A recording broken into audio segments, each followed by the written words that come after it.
What does it mean to hold a light against the gathering dark? Not the light of a torch flickering and frail, nor the glow of a star distant and cold, but the light of a city, a beacon of stone and spirit raised by hands that believed in tomorrow. Once such a light stood in the valley of Minas Morgul, where the moon's silver kissed the towers of Minas Ithil, the Tower of the Moon. It was a place of beauty, a song in stone, where the men of Gondor walked with hope in their hearts and the memory of Númenor in their blood. Yet how did this radiant citadel, this sister to Minas Anor, become Minas Morgul, the Tower of Sorcery, a name that chills the soul and summons dread? How does a place of light become a terror to its own people? This is not merely a tale of stone and siege of battles won or lost. It is a meditation on the slow, silent fall of things beloved, on the weight of choices made in shadow, and on the courage to face what has been lost. For Minas Morgul is not just a place, it is a mirror reflecting the frailty of the human heart, the seduction of power, and the enduring question of whether light can be reclaimed from darkness. Let us walk then through the mists of time, through the echoes of Gondor's glory and grief, to seek the truth of this transformation. Let us begin where all such tales must, in the light that was before the shadow fell. In the Second Age, when the world was younger and the wounds of Morgoth's defeat still raw, the men of Númenor sailed to Middle-earth bearing the gifts of their star-blessed isle. They built cities that sang of their heritage towers that reached for the heavens, and none shone brighter than Minas Ithil. Nestled in the folds of the Eithel Duath, the mountains of shadow, it stood as a sentinel of beauty, its white walls gleaming under the moon's caress. The city was a testament to the Númenorians' art, their stonework seamless, their arches soaring each curve and column a prayer to Ilúvatar's grace. Here the Palantir of Ithil, one of the 7 seeing stones, rested in a high chamber, its visions guiding the kings and stewards who guarded Gondor's eastern frontier. Minas Ithil was not merely a fortress, it was a home. Families dwelt within its walls, their laughter echoing through courtyards where fountains danced. Scholars pored over scrolls of lore tracing the lineage of Elendil and the tales of the elder days. Artisans crafted tapestries that told of the valor, their threads shimmering like starlight. And in the heart of the city a white tree grew, not the white tree of Gondor, but a sapling of its kin, a living memory of Nimloth, the sacred tree of Númenor. Its blossoms glowed faintly at night, as if the city itself exhaled light. To walk the streets of Minas Ithil was to feel the pulse of a people who believed in their purpose. They were the heirs of Westerness, the faithful who had rejected the shadow of Sauron's lies. They stood as guardians of Middle-earth, not out of pride but out of duty, a duty woven into their very bones. Yet even in those days there was a whisper of unease. The Eithel Duath loomed close, their jagged peaks a reminder of the world's brokenness. Beyond those mountains lay Mordor, a land scarred by Morgoth's malice, where the air seemed to hold its breath waiting. The men of Minas Ithil knew this, but they trusted in their strength, their walls, their light. Was it not enough? The question lingers like a note held too long in a song. What is the nature of light, and what does it mean to guard it? Is it enough to build towers and sing songs to hold fast to memory and hope? Or does light demand something more, a vigilance that sees not only the enemy without, but the shadow within? For even in its glory, Minas Ithil bore the seeds of its own fragility. The Númenorians, for all their wisdom, were mortal, and mortality carries with it the weight of fear, the ache of loss, and the temptation to grasp at power beyond reach. The first shadow fell not with a clash of swords, but with a silence. In the Third Age, after the fall of Númenor and the founding of Gondor, the world grew quieter, as if the music of the elder days had faded. The men of Gondor still held their cities, but their hearts began to turn inward. Pride crept into their veins, a slow poison. They were the Dúnedain, the high men, and they believed their works would endure forever. Yet in Mordor, a shadow stirred. Sauron the Deceiver had not perished in the downfall of Númenor. He returned to his ancient stronghold Barad-dûr, and his will stretched forth, seeking dominion. Minas Ithil stood as the easternmost bulwark against this rising tide. Its captains were vigilant, their scouts tireless, but Sauron's power was not yet in armies or fire. It was in whispers and doubts, in the slow erosion of resolve. The Palantir of Ithil, once a tool of wisdom, became a snare. Sauron, master of the Seeing Stones, could twist their visions, planting images of despair or false hope. A king might gaze into the stone seeking counsel, only to see visions of Gondor's ruin, of towers crumbling and rivers running red. Such visions gnawed at the spirit, sowing fear where there should have been faith. And so the people of Minas Ithil began to change. Not all at once, not in ways that could be named, but in the small silences that grow between words. Laughter in the courtyards grew rarer. The white trees' blossoms seemed dimmer, as if the city's light were fading from within. The men who walked the walls no longer sang of Elendil's valor. They spoke instead of Mordor's shadow of the eyes that watched from the east. Fear, that ancient adversary, took root, not the fear of battle, but the deeper fear of futility of a war that could not be won. What is fear, if not the shadow of doubt cast across the heart? It is not the enemy's strength that undoes us, but the belief that our own strength is wanting. The men of Minas Ithil were mighty, their swords sharp, their walls unbreached, yet they began to feel small, as if the mountains themselves leaned over them, whispering of defeat. And in that whispering, Sauron's true power was revealed. He did not need to storm the gates, he needed only to make the defenders doubt their purpose. Yet even in this creeping twilight, there were those who held fast. The last kings of Gondor, men like Romendasil and Kalimatar, fought to preserve the light of Minas Ithil. They led armies to the borders of Mordor, driving back Sauron's servants with fire and steel. They strengthened the city's defenses, carving new watchtowers into the mountains, setting beacons that could summon aid from Minas Anor. Their victories were sung in halls, their names carved into stone. But victories in battle are not victories of the soul, and the shadow grew ever deeper. By the year 2000 of the Third Age, the tide turned. Sauron's forces, now swollen with orcs, and worse, laid siege to Minas Ithil. The city held for 2 years, its people fighting with a desperate courage born of love for their home. They were not merely defending walls, they were defending memory, the songs of their fathers, the tree that bloomed under the moon. But courage alone could not stand against the Witch King of Angmar, Sauron's chief servant, whose very presence was a wound in the world. His sorcery was not of fire or blade, but of despair, a cold that seeped into the heart and extinguished hope. In 2002, the gates of Minas Ithil fell. The white tree was burned, its ashes scattered. The Palantir was taken to Barad-dûr, where Sauron would wield it as a weapon. The city was renamed Minas Morgul, the Tower of Sorcery, and its light was extinguished. The Witch King made it his seat, and the valley of Imlad Morgul became a place of horror, where the air was thick with malice and the moon's glow twisted into something sickly green and cold. The towers that once sang of Numenor now loomed like tombstones, their stones defiled by the Nazgul's touch. What does it mean to lose a city? Not merely to see its walls broken or its people slain, but to lose its soul, its song, its light. For the men of Gondor, the fall of Minas Ithil was more than a military defeat. It was a wound in their story, a fracture in their identity.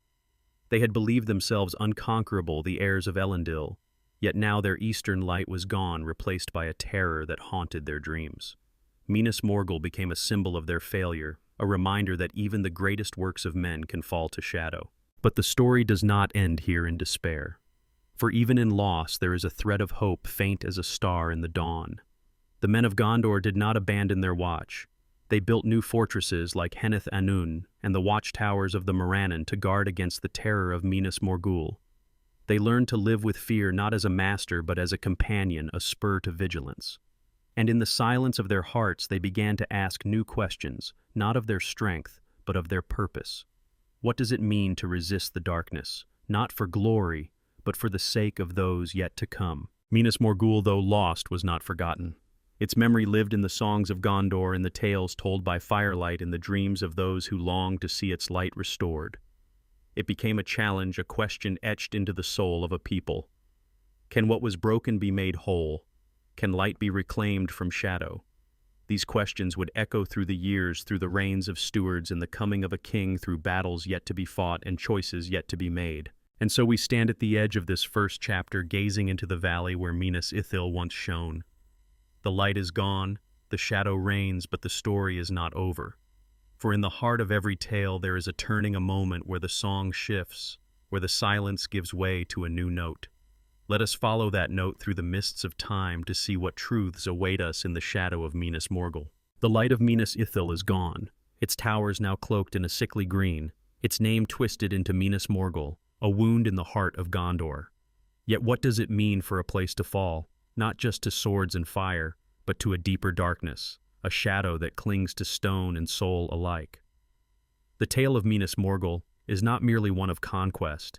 It is a meditation on how fear becomes a presence, how loss becomes a legacy, and how the human spirit grapples with the silence left behind. Let us walk further into this shadowed valley where the air hums with malice and the past whispers of what might yet be.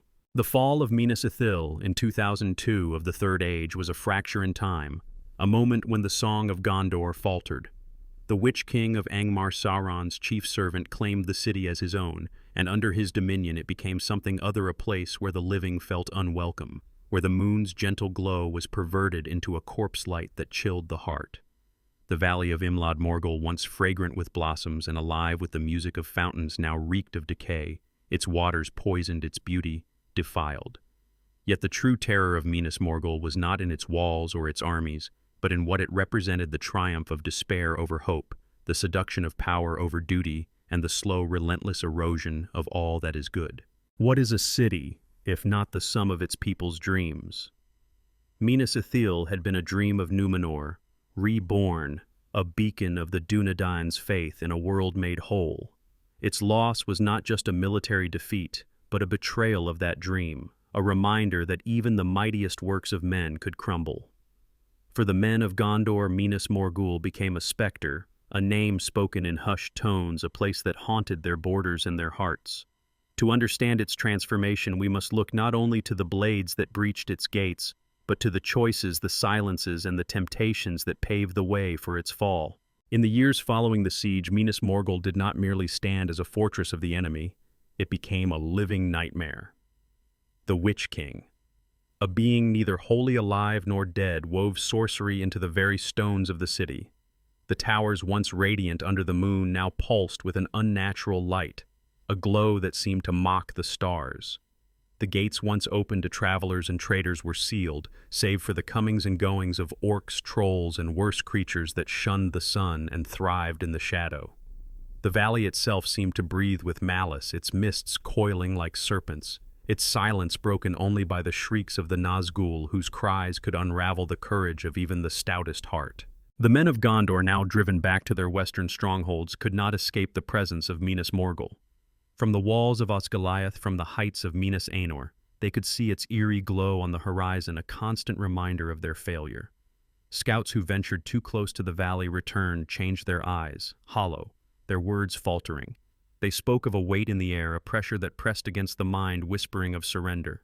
Some never returned at all, lost to the mists or to the unseen horrors that stalked the Morgul road. The city had become a weapon not of steel but of fear, its very existence a challenge to Gondor's resolve. What is fear, if not the shadow cast by the unknown? The men of Gondor were no strangers to battle. They had faced orcs, and Haradrim had spilled blood to defend their lands. But Minas Morgul was different. It was not an enemy that could be met with sword or spear. It was a presence, a malevolence that seeped into dreams and lingered in the quiet hours before dawn. The Nazgul, led by the Witch King, were its masters, and their power was not in their numbers but in their ability to unmake hope. To stand in their presence was to feel the weight of mortality, the fragility of all things human. And yet the men of Gondor did not flee. They held their ground, their eyes fixed on the eastern horizon, their hearts heavy with the burden of memory. But memory is a double-edged blade. For the people of Gondor, the memory of Minas Ithil was both a comfort and a torment. They sang of its beauty in their halls, of its white walls and silver fountains, of the tree that bloomed under the moon. These songs were a lifeline, a reminder of who they had been and who they might yet be. Yet each note carried a sting, for to sing of Minas Ithil was to acknowledge its loss, to face the truth that their eastern light was now a stronghold of the enemy. The stewards of Gondor, who ruled in the absence of a king, bore this burden most heavily. Men like Ecthelion Wie and Agalmoth, who fortified Osgiliath and strengthened the defenses of Minas Anor, could not erase the shadow of Minas Morgul from their councils. It was a wound that would not heal a question that had no answer. How do you reclaim what has been so utterly defiled? The stewards turned to vigilance, to stone and steel to hold back the tide.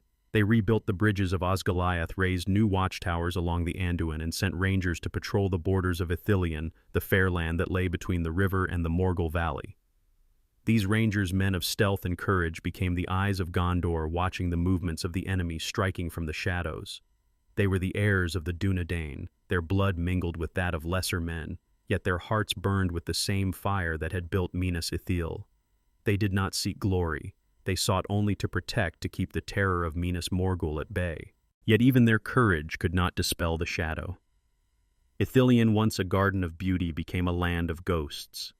Its forests, where once poets had wandered and lovers had whispered, now hid snares and ambushes. The flowers that had perfumed the air wilted under the Morgul mists, and the streams that had sung of peace grew sluggish and foul.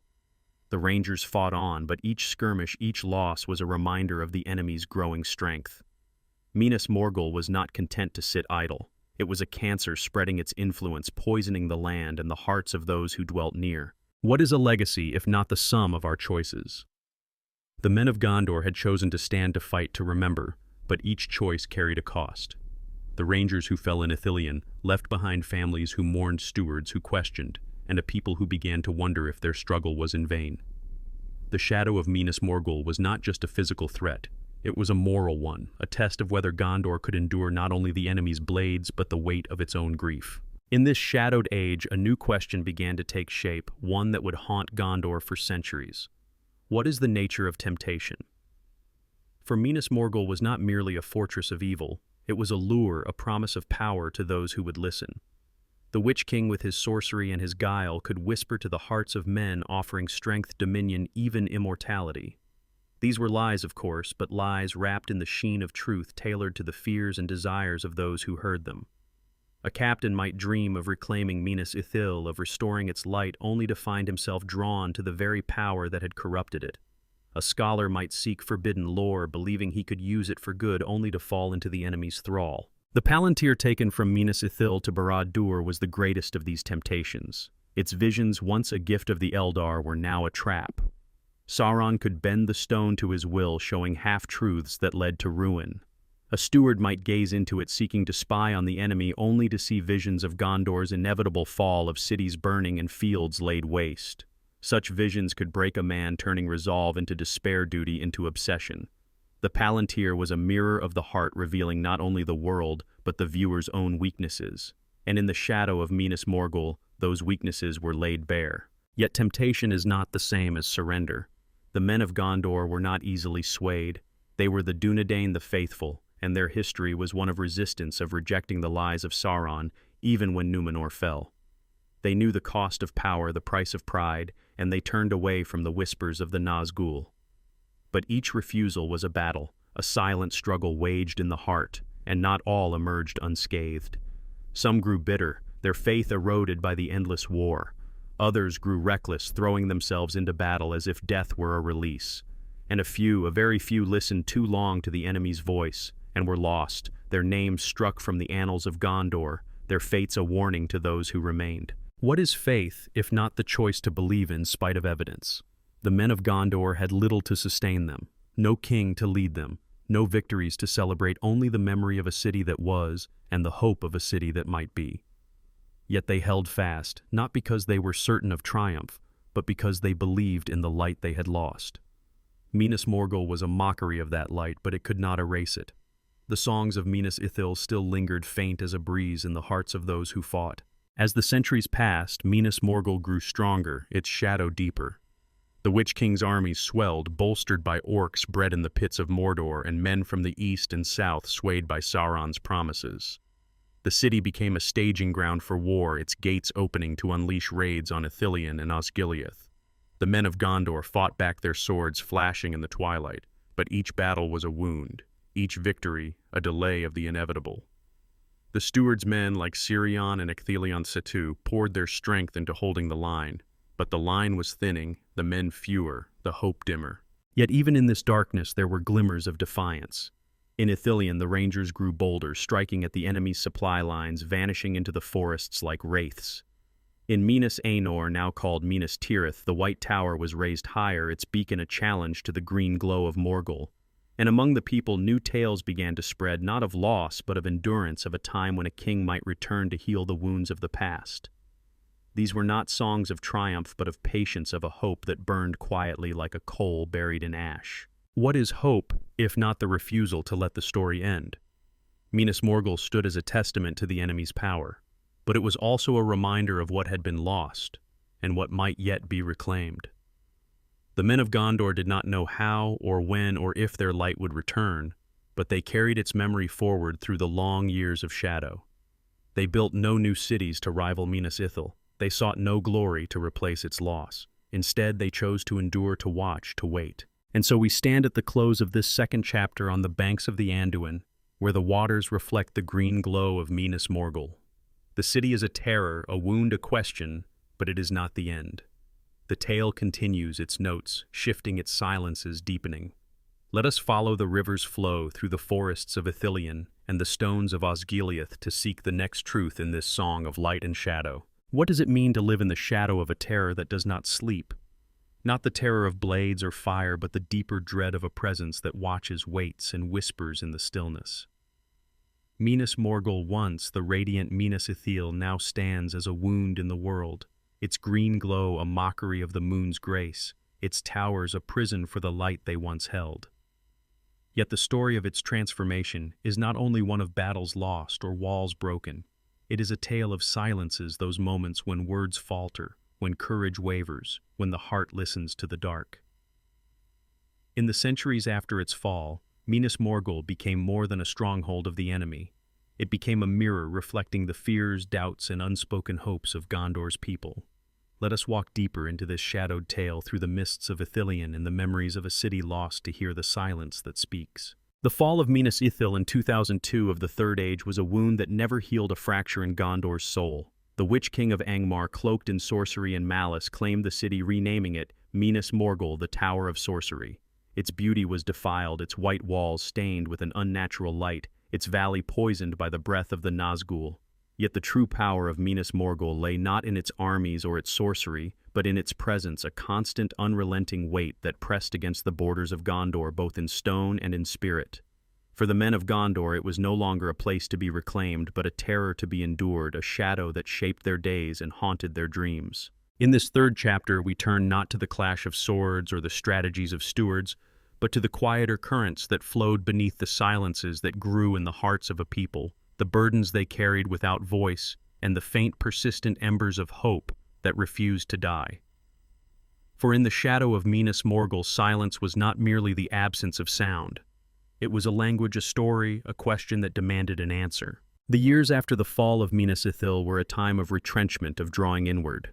Gondor's strength was not broken, but it was bent. Its energies turned to defense rather than conquest. The stewards' men like Turambar and Atanatar fortified the western cities, rebuilding Osgiliath's bridges and raising the walls of Minas Anor, now called Minas Tirith, the Tower of Guard. They sent rangers to watch the borders of Ithilien, to harry the enemy's scouts and guard the Anduin's eastern banks. These were acts of defiance of a people determined to hold what remained. Yet beneath the clatter of stone and steel, a silence grew, a silence born of loss of questions, unasked, of truths too heavy to speak. What is silence if not the space where fear and hope contend? In the halls of Minas Tirith, the stewards spoke of strategy, of alliances with the Rohirrim, of the need to hold Osgiliath as a shield against Mordor. But they did not speak of Minas Morgul, not directly. Its name was a shadow on their tongues, a wound too raw to touch. The people too learned to avoid its mention. In the markets of Pelargir, in the villages of Anorion, they told tales of the old days of Elendil's glory and the beauty of Numenor, but the songs of Minas Ithil faded, replaced by murmurs of the Morgul terror, the green death that lurked beyond the mountains. To name it was to summon it, to give it power over the heart. And so they chose silence, not out of cowardice, but out of a desperate need to endure. Yet silence is not neutrality. It is a choice, and every choice has a cost.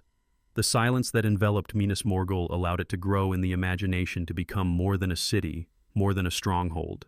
It became a myth, a specter that haunted the edges of every decision. Captains planning a defense would glance eastward, their eyes lingering on the horizon where the green glow pulsed. Mothers comforting their children would hush their questions about the bad place beyond the river. Even the rangers, those silent watchers of Ithilien, felt the weight of that unspoken name, their steps heavier as they neared the Morgul Valley, their dreams troubled by visions of towers that wept poison. This silence was not empty. It was filled with the echoes of what had been lost. The men of Gondor remembered Minas Ithil not as it was in its final days, battered by siege, but as it had been in its glory, a city of moonlight, of laughter, of a white tree that bloomed under the stars. That memory was a treasure, a light to cling to, but it was also a burden. To remember was to acknowledge the fall, to face the truth that their fathers had failed, that their light had been extinguished. And so the silence grew, not as a denial of the past, but as a shield against its pain. But silence is not only a shield, it is a mirror reflecting the heart's hidden truths. In the shadow of Minas Morgul, the men of Gondor began to see themselves anew, not as the unconquerable heirs of Númenor, but as a people tested, tempered by loss. The Rangers of Ithilien, those ghosts of the forest, were the embodiment of this new understanding. They did not fight for glory or for the restoration of a lost city. They fought for the living, for the fields of Lossarnoch and the children of Belfalas. Their battles were small, their victories fleeting. A supply caravan ambushed an orc patrol driven back, but each act was a defiance of the silence, a refusal to let the shadow claim all. The Rangers were not alone in this quiet resistance. In the libraries of Minas Tirith, scholars pored over ancient texts, seeking not only the lore of Númenor, but the wisdom of the Eldar, the songs of the Valor, anything that might strengthen the spirit against the Morgul terror. In the forges of Pelargir, smiths crafted blades inscribed with runes of protection, as if steel could hold back the Nazgul's despair. In the hidden refuges of Henneth Anun, captains shared tales of their fathers' courage, not to boast, but to remind themselves why they fought. These were not loud acts, not the stuff of ballads, but they were vital, like the roots of a tree that hold fast in a storm. Yet even in this resistance, the silence persisted, shaping the soul of Gondor. The stewards, burdened by the weight of rule, grew more insular, their councils focused on survival rather than hope. The people weary of war began to turn inward, their lives circumscribed by the borders of their fields, their dreams no longer reaching eastward. And the Rangers, for all their courage, were few, their numbers dwindling as the years passed. The silence was not a surrender, but it was a narrowing, a slow closing of the heart against a world that seemed to offer only loss. What is a burden if not the weight of what we carry unspoken? For Gondor, the burden of Minas Morgul was not only the loss of a city, but the loss of certainty of the belief that their strength could prevail. The Númenorians had built towers to touch the stars, but now those towers served the enemy. They had sung of a world made whole, but now their songs were elegies. The burden was not just in the fighting, but in the knowing that the shadow was patient, that it would wait, that it would endure long after their swords had rusted and their names were forgotten. In this silence, a new temptation emerged, subtler than the whispers of the Nazgul, more insidious than the visions of the Palantir. It was the temptation to forget, not to erase the memory of Minas Ithil, but to let it fade, to let it become a story rather than a call to action. Why speak of a city that could not be reclaimed? Why dream of a light that had been extinguished? The stewards' pragmatic men focused on what could be held: Osgiliath Minas, Tirith the Anduin. The people weary of fear turned to the rhythms of their daily lives, to planting and harvesting, to weddings and births. Even the Rangers, whose lives were bound to the shadow, began to see their task as containment, not redemption. This temptation was not born of weakness, but of exhaustion. To live in the shadow of Minas Morgul was to live with a constant ache, a grief that never fully healed. To forget even a little was a relief, a way to breathe again. Yet every step toward forgetting was a step away from the light, a subtle capitulation to the enemy's will. Sauron did not need to conquer Gondor with armies. He needed only to make its people believe that resistance was futile, that the past was gone, that the future held only shadow. But the heart of Gondor was not so easily swayed. In the silence there were voices, faint, stubborn, unyielding. They were the voices of the old who told tales of Minas Ithil to their grandchildren, not as a lament, but as a promise. They were the voices of the Rangers who carved the sign of the white tree into the bark of Ithilion's oaks, a mark of defiance hidden in the green. They were the voices of the poets who wove new songs, not of victory, but of endurance, of a people who would not let their story end. These voices were not loud, not triumphant, but they were enough to keep the silence from becoming absolute. What is hope, if not the courage to speak when all is quiet? The men of Gondor did not hope for the restoration of Minas Ithil, not yet, not in the way their fathers had. Their hope was smaller, humbler, but no less vital.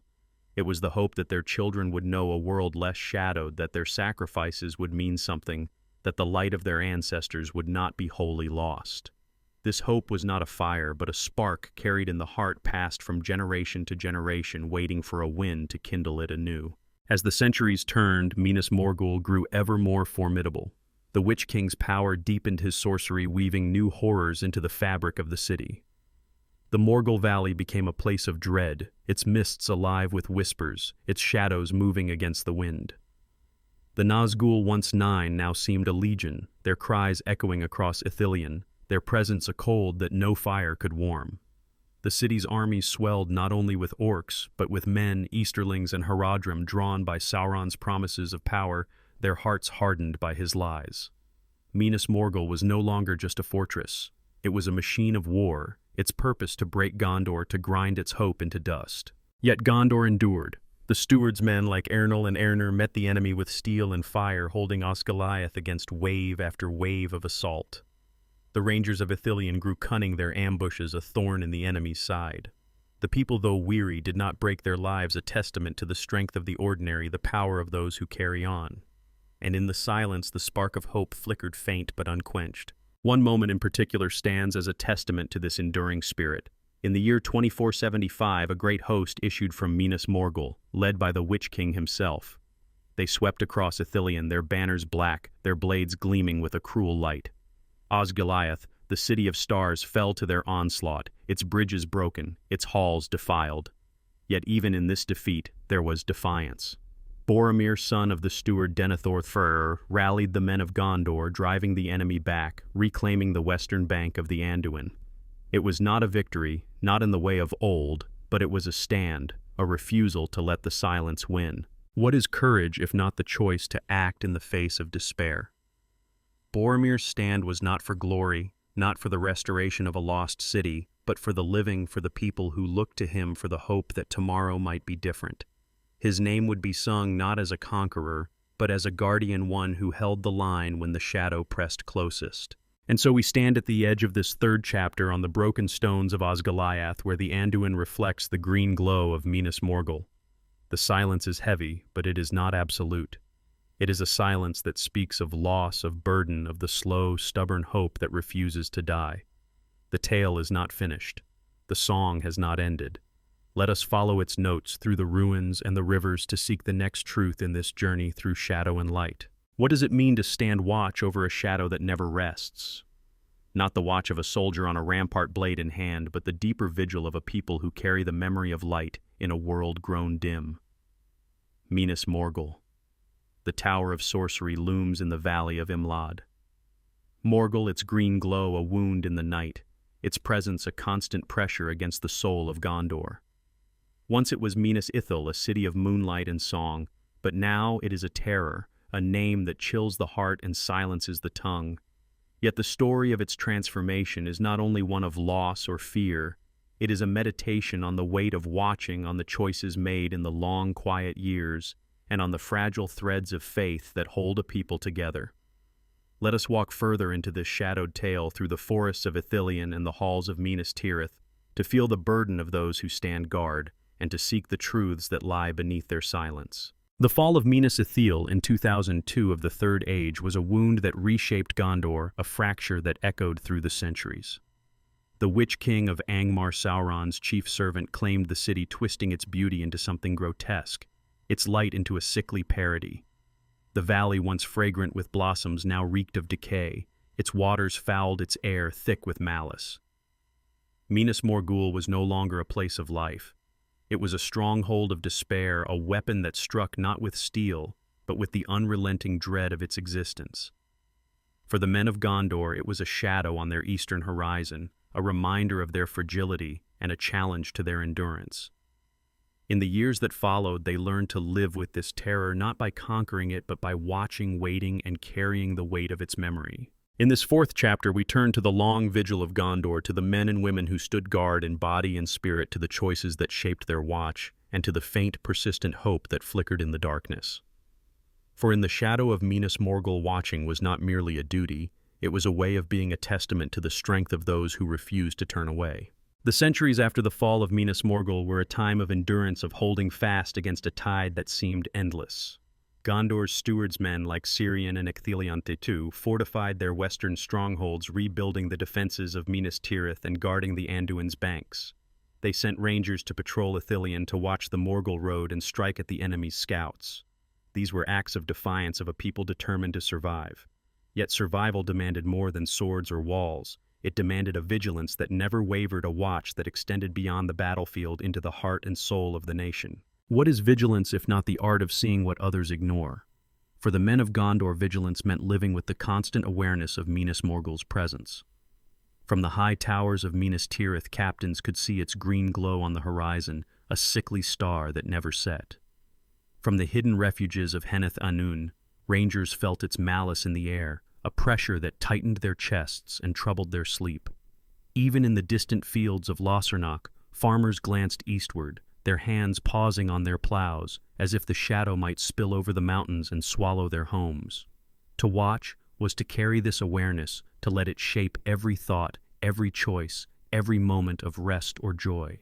The Rangers of Ithilien were the embodiment of this vigil. They were men of the Dunedain, their blood mingled with that of lesser men, their hearts tempered by the memory of Numenor. They moved through the forest like ghosts, their cloaks blending with the green, their steps silent on the moss. They watched the Morgul Valley, noting the comings and goings of orcs, the movements of the Nazgul, the subtle shifts in the mists that betrayed the enemy's plans.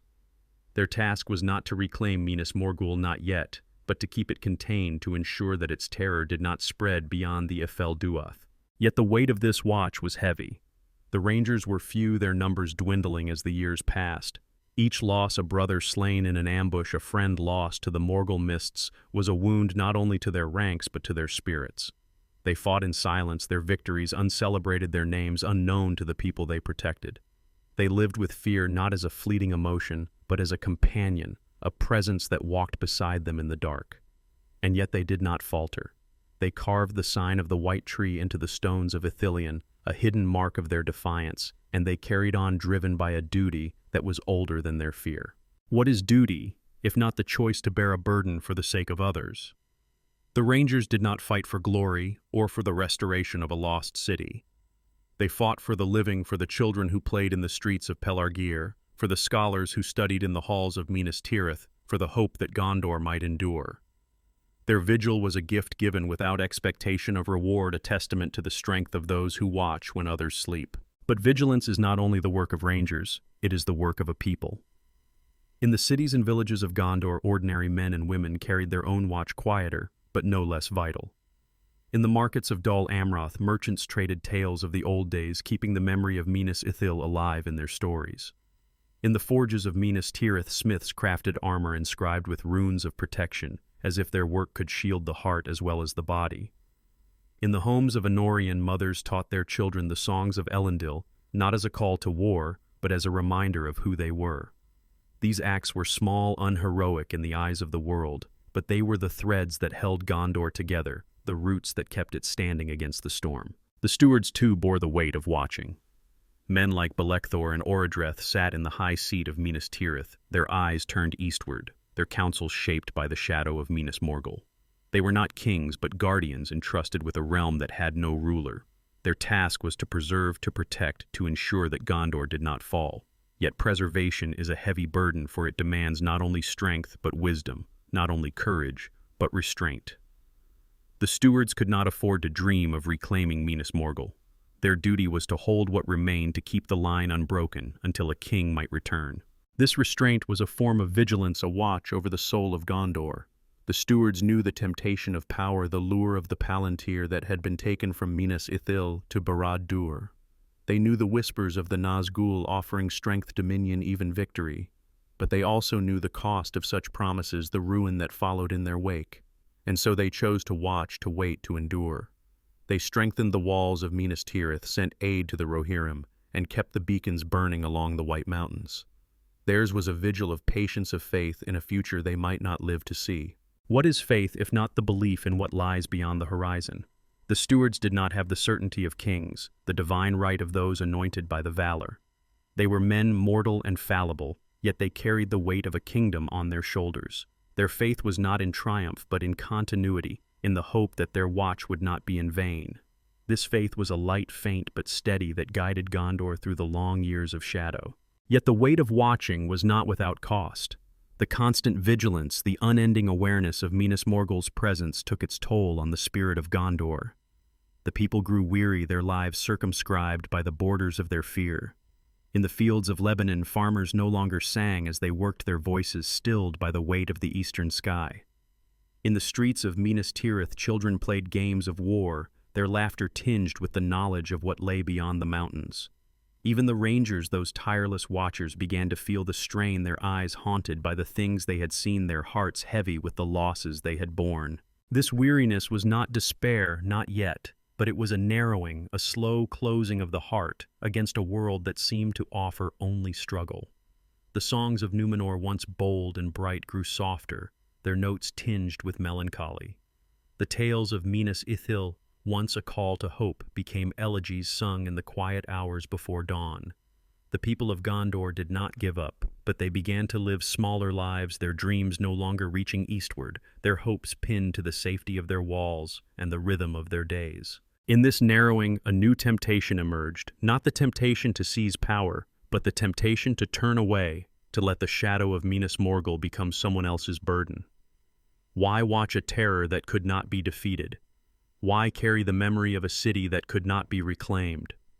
This temptation was subtle, born not of weakness, but of exhaustion of the human need for rest. To turn away was not to surrender, but to survive, to focus on what could be held, fields, to plow children, to raise a life to live. Yet every step toward turning away was a step toward forgetting, and forgetting was the enemy's greatest weapon. Sauron did not need to conquer Gondor with armies. He needed only to make its people believe that their watch was futile, that their light was gone, that their story was over. The silence that had grown in the wake of Minas Morgul's fall, the silence of fear and grief, now threatened to become a silence of indifference, a slow fading of the spirit that had built towers to touch the stars. But the heart of Gondor was not so easily dimmed. In the weariness, in the narrowing, there were still those who watched, who remembered, who refused to let the light die. They were the rangers who carved their signs in the stones of Ithilien, their defiance hidden but unyielding. They were the scholars who preserved the lore of the elder days, their scrolls a bridge to a past that still held meaning. They were the mothers who sang to their children of a white tree that might bloom again.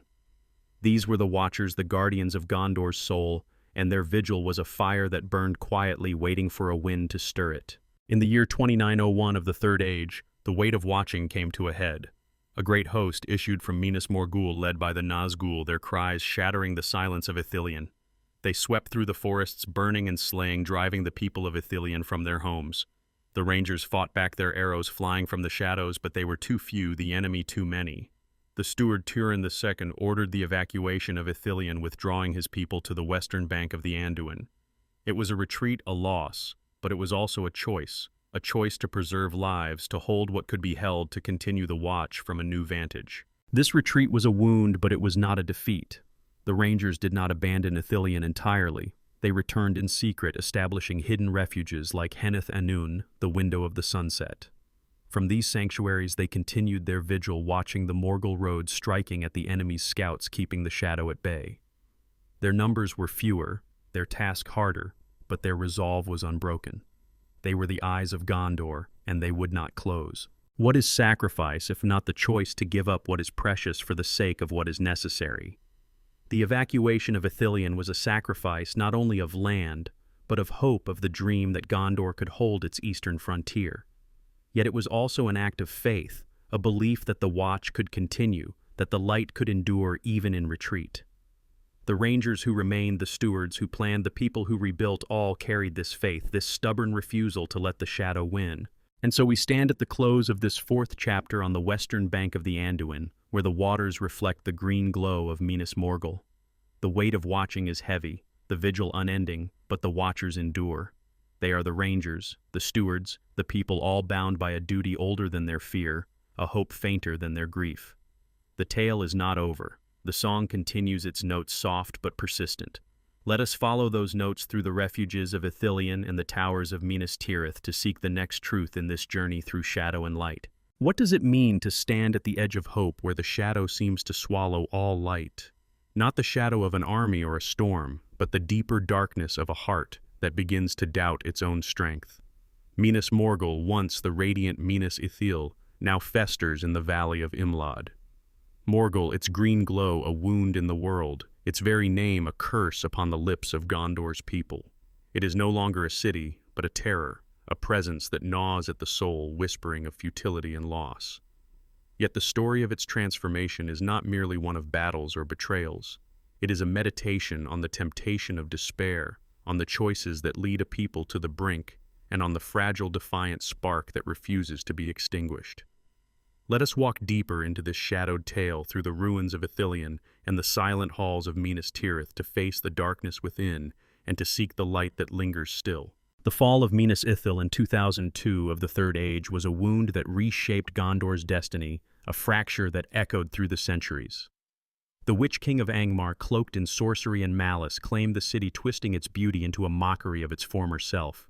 Its white towers, once kissed by moonlight, now pulsed with a sickly light, its valley poisoned by the Nazgul's breath.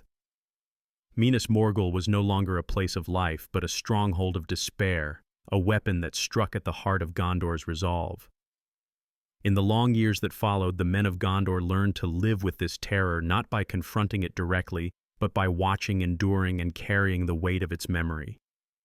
Yet as the centuries passed, a new challenge emerged, not the enemy without, but the enemy within, the temptation to surrender to despair, to believe that the light of Minas Ithil was lost forever. In this fifth chapter, we turn to the heart of Gondor's struggle, to the moments when hope wavered, to the voices that whispered of surrender, and to the quiet, unyielding strength that held the line. For in the shadow of Minas Morgul, despair was not merely a feeling. It was a force, a seduction, a choice that could unravel all that Gondor had fought to preserve. The years after the evacuation of Ithilien in 2901 of the Third Age were a time of retreat, of drawing inward.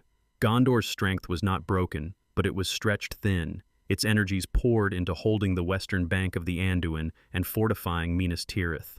The steward's men, like Turgon and Ecthelion II, built new defenses, trained new soldiers, and forged alliances with the Rohirrim to bolster their northern flank.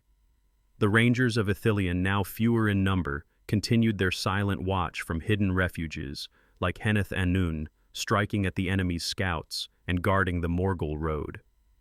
These were acts of resilience of a people determined to endure.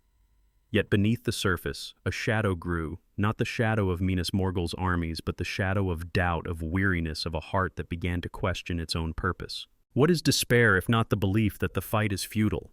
For the men of Gondor, despair was not a sudden collapse, but a slow erosion, a quiet voice that whispered in the moments of silence. It was the voice that spoke to the ranger returning from a failed ambush, his brothers lost to the Morgul mists. It was the voice that murmured to the steward gazing eastward from the White Tower, the green glow of Minas Morgul, a constant reminder of what had been lost. It was the voice that haunted the farmer in Lossarnoch, who tilled his fields under a sky that seemed to grow darker each year. This voice did not shout. It whispered, and its words were all the more dangerous for their softness. Why fight? Why endure? The shadow is too great, the light too far gone. The temptation of despair was not a single choice, but 1,000 small ones. It was the decision to avoid speaking of Minas Ithil, to let its memory fade into the realm of myth. It was the choice to focus on the present, on crops, to harvest, on walls, to repair, rather than the dream of a city reclaimed. It was the instinct to turn away from the eastern horizon, to pretend that the green glow was not there, to live as if the terror of Minas Morgul could be ignored. These choices were not cowardice. They were human, born of exhaustion, of the need to find some measure of peace in a world that offered little. Yet each choice was a step toward the abyss, a subtle surrender to the enemy's will. Sauron, the master of Minas Morgul, understood this temptation well. His power was not only in his armies or his sorcery, but in his ability to shape the hearts of his enemies. He did not need to conquer Gondor with steel. He needed only to make its people believe that their struggle was hopeless, that their light was extinguished, that their story was over. The Nazgul, led by the Witch King, were his instruments in this war of the soul. Their cries could unravel courage, their presence could chill the heart, but their true weapon was the despair they sowed, the belief that resistance was futile. In the shadow of this temptation, Gondor began to change. The people did not abandon their watch, but their vigilance grew mechanical, a duty performed out of habit rather than hope. In Minas Tirith, the streets were still busy, the markets still thrived, but there was a hollowness to the city's pulse, a sense that its people were going through the motions. The songs of Númenor, once sung with pride, were now recited by rote, their meaning dulled by repetition. The tales of Minas Ithil, once a call to defiance, were told as bedtime stories, their edges softened by time. The people of Gondor were not defeated, but they were tired, and in their tiredness the temptation of despair found fertile ground. The stewards, burdened by the weight of rule, felt this temptation most keenly. Men like Turgon, who ruled in the late 29th century, were pragmatic. Their councils focused on survival rather than restoration. They strengthened the defenses of Minas Tirith, rebuilt the bridges of Osgiliath, and sent aid to the Rangers, but they did not speak of reclaiming Minas Morgul. To do so was to invite questions they could not answer, to stir hopes they could not fulfill. Their silence was not a betrayal, but a shield, a way to protect their people from the pain of impossible dreams. Yet silence has a cost, and the cost was a narrowing of vision, a slow closing of the heart against the possibility of light. The Rangers of Ithilien, those tireless watchers, were not immune to this shadow. They continued their vigil, moving through the forests like wraiths, their arrows striking from the shadows. But their numbers were few, their losses heavy, and their hearts weary. Each ambush, each skirmish was a reminder of the enemy's strength, of the endless tide that poured from Minas Morgul. Some Rangers began to question their purpose, not openly, but in the quiet moments by the fire, when the green glow seemed to pulse in their dreams. What are we fighting for, they wondered. A city that is gone, a hope that is lost. These questions were not spoken aloud, but they lingered, a weight that made each step heavier, each watch longer. What is doubt if not the crack through which despair enters? The Rangers were men of the Dunedain. Their blood mingled with the memory of Númenor, but they were also mortal, and mortality carries with it the burden of uncertainty. They fought for Gondor, for the people they loved, but the shadow of Minas Morgul was a constant challenge to their faith, a reminder that their sacrifices might not be enough. Yet even in their doubt, they did not turn away. They carved the sign of the white tree into the stones of Ithilien, a silent vow to continue, and they carried on their vigil, a testament to the strength of those who fight even when hope is faint. But despair is not the only voice in the heart, and even in these darkened years, there were those who resisted its call. In the hidden refuges of Ithilien Rangers, shared tales of their fathers' courage, not to boast, but to remind themselves why they endured. In the libraries of Minas Tirith, scholars pored over ancient texts, seeking not only the lore of the elder days, but the wisdom that might strengthen the soul. In the villages of Anorion, mothers taught their children the songs of Elendil, their voices soft but steady, a thread of light in the gathering dark. These were not grand acts, not the stuff of legends, but they were vital, like the roots of a tree that hold fast in a storm. One figure in particular stands as a beacon in this time of doubt: Ecthelion II, steward of Gondor in the early 30th century. Ecthelion was a man of vision, a leader who saw not only the shadow, but the light that could still be kindled. He strengthened the defenses of Minas Tirith, forging its gates anew and raising its banners higher. He sent aid to the Rangers, ensuring that their watch did not falter. And most importantly, he began to look beyond survival, to dream of a Gondor that might rise again. He welcomed strangers to his courtmen from the North, wanderers who spoke of ancient prophecies of a king who might return.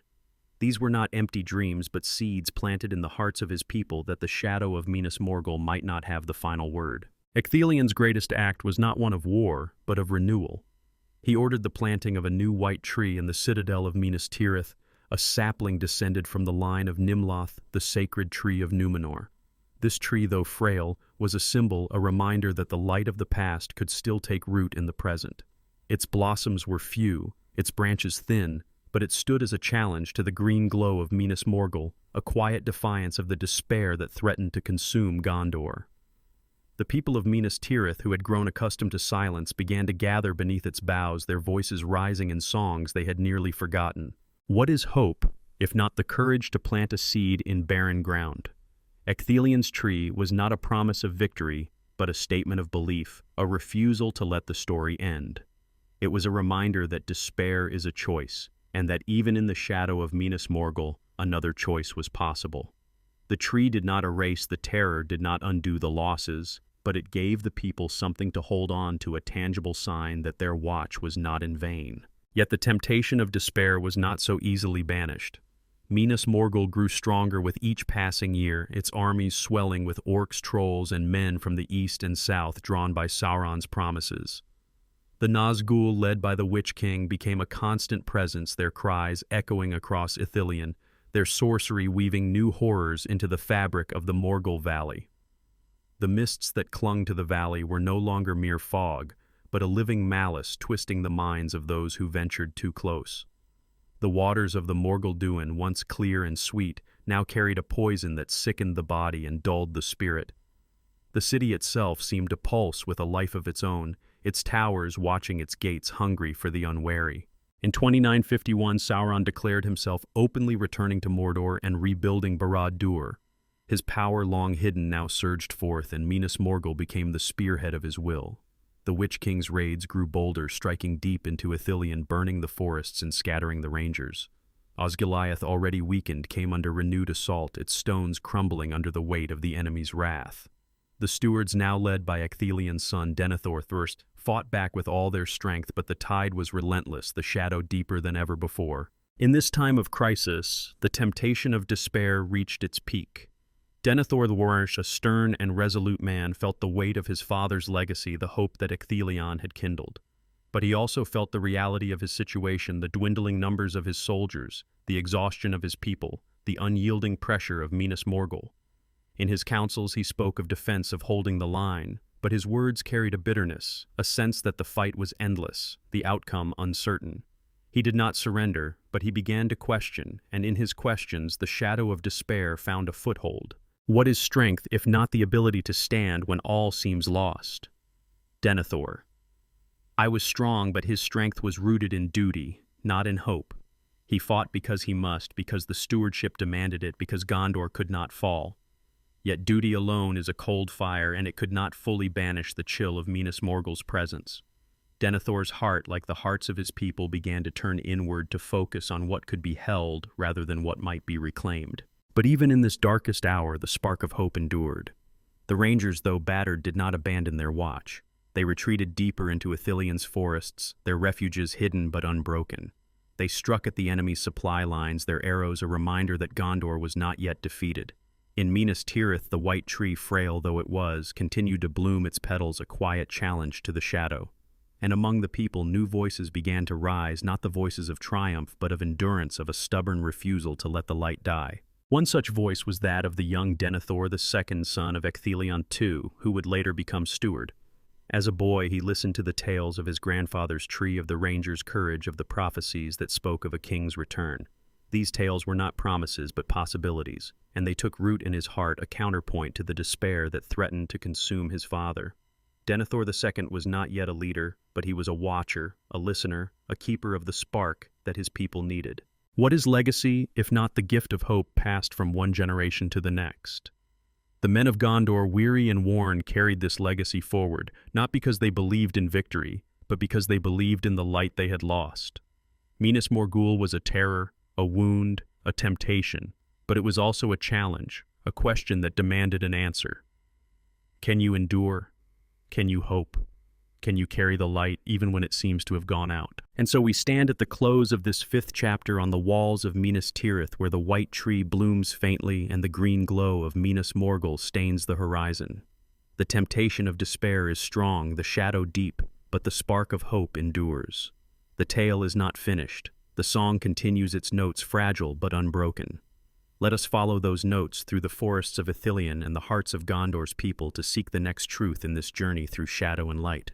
What does it mean to live in a world where the light has faded, yet its absence sings louder than any presence? Not the silence of defeat nor the clamor of war, but the haunting echo of what was a city, a hope, a song now lost to shadow. Minas Morgul, once the radiant Minas Ithil, stands in the poisoned valley of Imlad. Morgul, its green glow, a mockery of the moon's grace, its towers a prison for the light they once cradled. It is no longer a place of life, but a terror, a wound that festers in the heart of Gondor, whispering of loss and futility. Yet the story of its transformation is not merely one of sorrow or struggle. It is a meditation on the echoes of absence, on the spaces left behind by what is gone, and on the quiet, persistent call to fill those spaces with meaning. Let us walk deeper into this shadowed tale through the ruins of Osgiliath and the hidden glades of Ithilien, to listen to the echoes and to seek the truths they carry. The fall of Minas Ithil in 2002 of the Third Age was a fracture that reshaped Gondor's soul, a wound that time could not heal. The Witch King of Angmar, Sauron's chief servant, claimed the city, twisting its beauty into a grotesque parody, its light into a sickly venom. Minas Morgul became a stronghold of despair, its presence a constant weight against Gondor's borders, its malice seeping into the dreams of those who dwelt near. In the centuries that followed, Gondor endured not by reclaiming the lost city, but by watching, resisting, and grappling with the temptation of despair. Yet as the years stretched on, a new challenge emerged, the challenge of absence, of living with the void left by Minas Ithil's fall, and of finding a way to answer its silent call. In this 6th chapter, we turn to the echoes that lingered in Gondor's heart, to the spaces where memory and loss intertwined, to the choices made in the face of absence, and to the faint, unyielding hope that rose to meet it. For in the shadow of Minas Morgul, absence was not merely emptiness. It was a song, a question, a summons to those who would listen. The late 30th century of the Third Age was a time of endurance, of holding fast against a shadow that grew ever darker. Sauron's return to Mordor in 2951 had rekindled his power, and Minas Morgul, under the Witch King's dominion, became the spearhead of his will. Its armies swelled with orcs, trolls, and men from the east and south, their banners black, their blades cruel. The Nazgul, once 9, now seemed a legion, their cries shattering the silence of Ithilien, their presence a cold that no fire could warm. Osgiliath, the city of stars, lay in ruins, its bridges broken, its halls defiled. Ithilien, once a garden of beauty, was a land of ghosts, its forests haunted by the Morgul mists, its streams poisoned by the enemy's touch. Gondor's stewardsmen like Denethor II, who took the seat in 2984, bore the weight of this darkening world. They fortified Minas Tirith, strengthened the beacons along the White Mountains, and sent aid to the rangers who still held watch in Ithilien's hidden refuges. These were acts of defiance of a people determined to survive. Yet survival was not enough to fill the void left by Minas Ithil's fall. The absence of the city, its light, its song, its place in Gondor's story, was a presence in itself, a hollow that echoed through the years, shaping the heart of the nation. What is absence if not the space where memory and loss collide? For the men of Gondor, the absence of Minas Ithil was not a forgotten wound, but a living one, felt in every glance eastward, in every tale untold, in every silence that fell when the name of Morgul was spoken. It was the absence of laughter in the courtyards where fountains once danced, the absence of scholars poring over scrolls in moonlit halls, the absence of a white tree blooming under the stars. This absence was a song, mournful but insistent, calling to those who would hear it, demanding that they reckon with what had been lost and what might yet be. The people of Gondor felt this echo in their bones. In Minas Tirith, the white tree planted by Ecthelion II stood in the citadel, its branches frail, its blossoms few. It was a symbol of hope, but also a reminder of absence, a shadow of the tree that had burned in Minas Ithil's fall. The people gathered beneath it, their voices soft, their songs tinged with longing. They did not sing of victory, but of memory of a city that had been and might never be again. In the markets of Pelargir, merchants spoke of the old days, their tales half remembered, their words trailing into silence. In the villages of Anorian, children asked about the bad place beyond the mountains, their questions met with hushed warnings, as if to speak of it was to summon its terror. This absence was not merely a memory, it was a force shaping the soul of Gondor. The people did not abandon their watch, but their vigilance grew heavy, weighted by the knowledge of what was gone. The rangers of Ithilien, those silent guardians, felt it most keenly. They moved through the forests, their steps light, their eyes sharp, but their hearts carried the echo of a city they had never seen, a light they had never known. Each ambush, each skirmish was a defiance of the shadow, but also a reminder of the void they could not fill. What is memory, if not the echo of what we cannot reclaim? The rangers carved the sign of the white tree into the stones of Ithilien, a mark of their defiance but also of their longing. They fought not to restore Minas Ithil, not yet, but to keep its memory alive, to ensure that its absence did not become oblivion.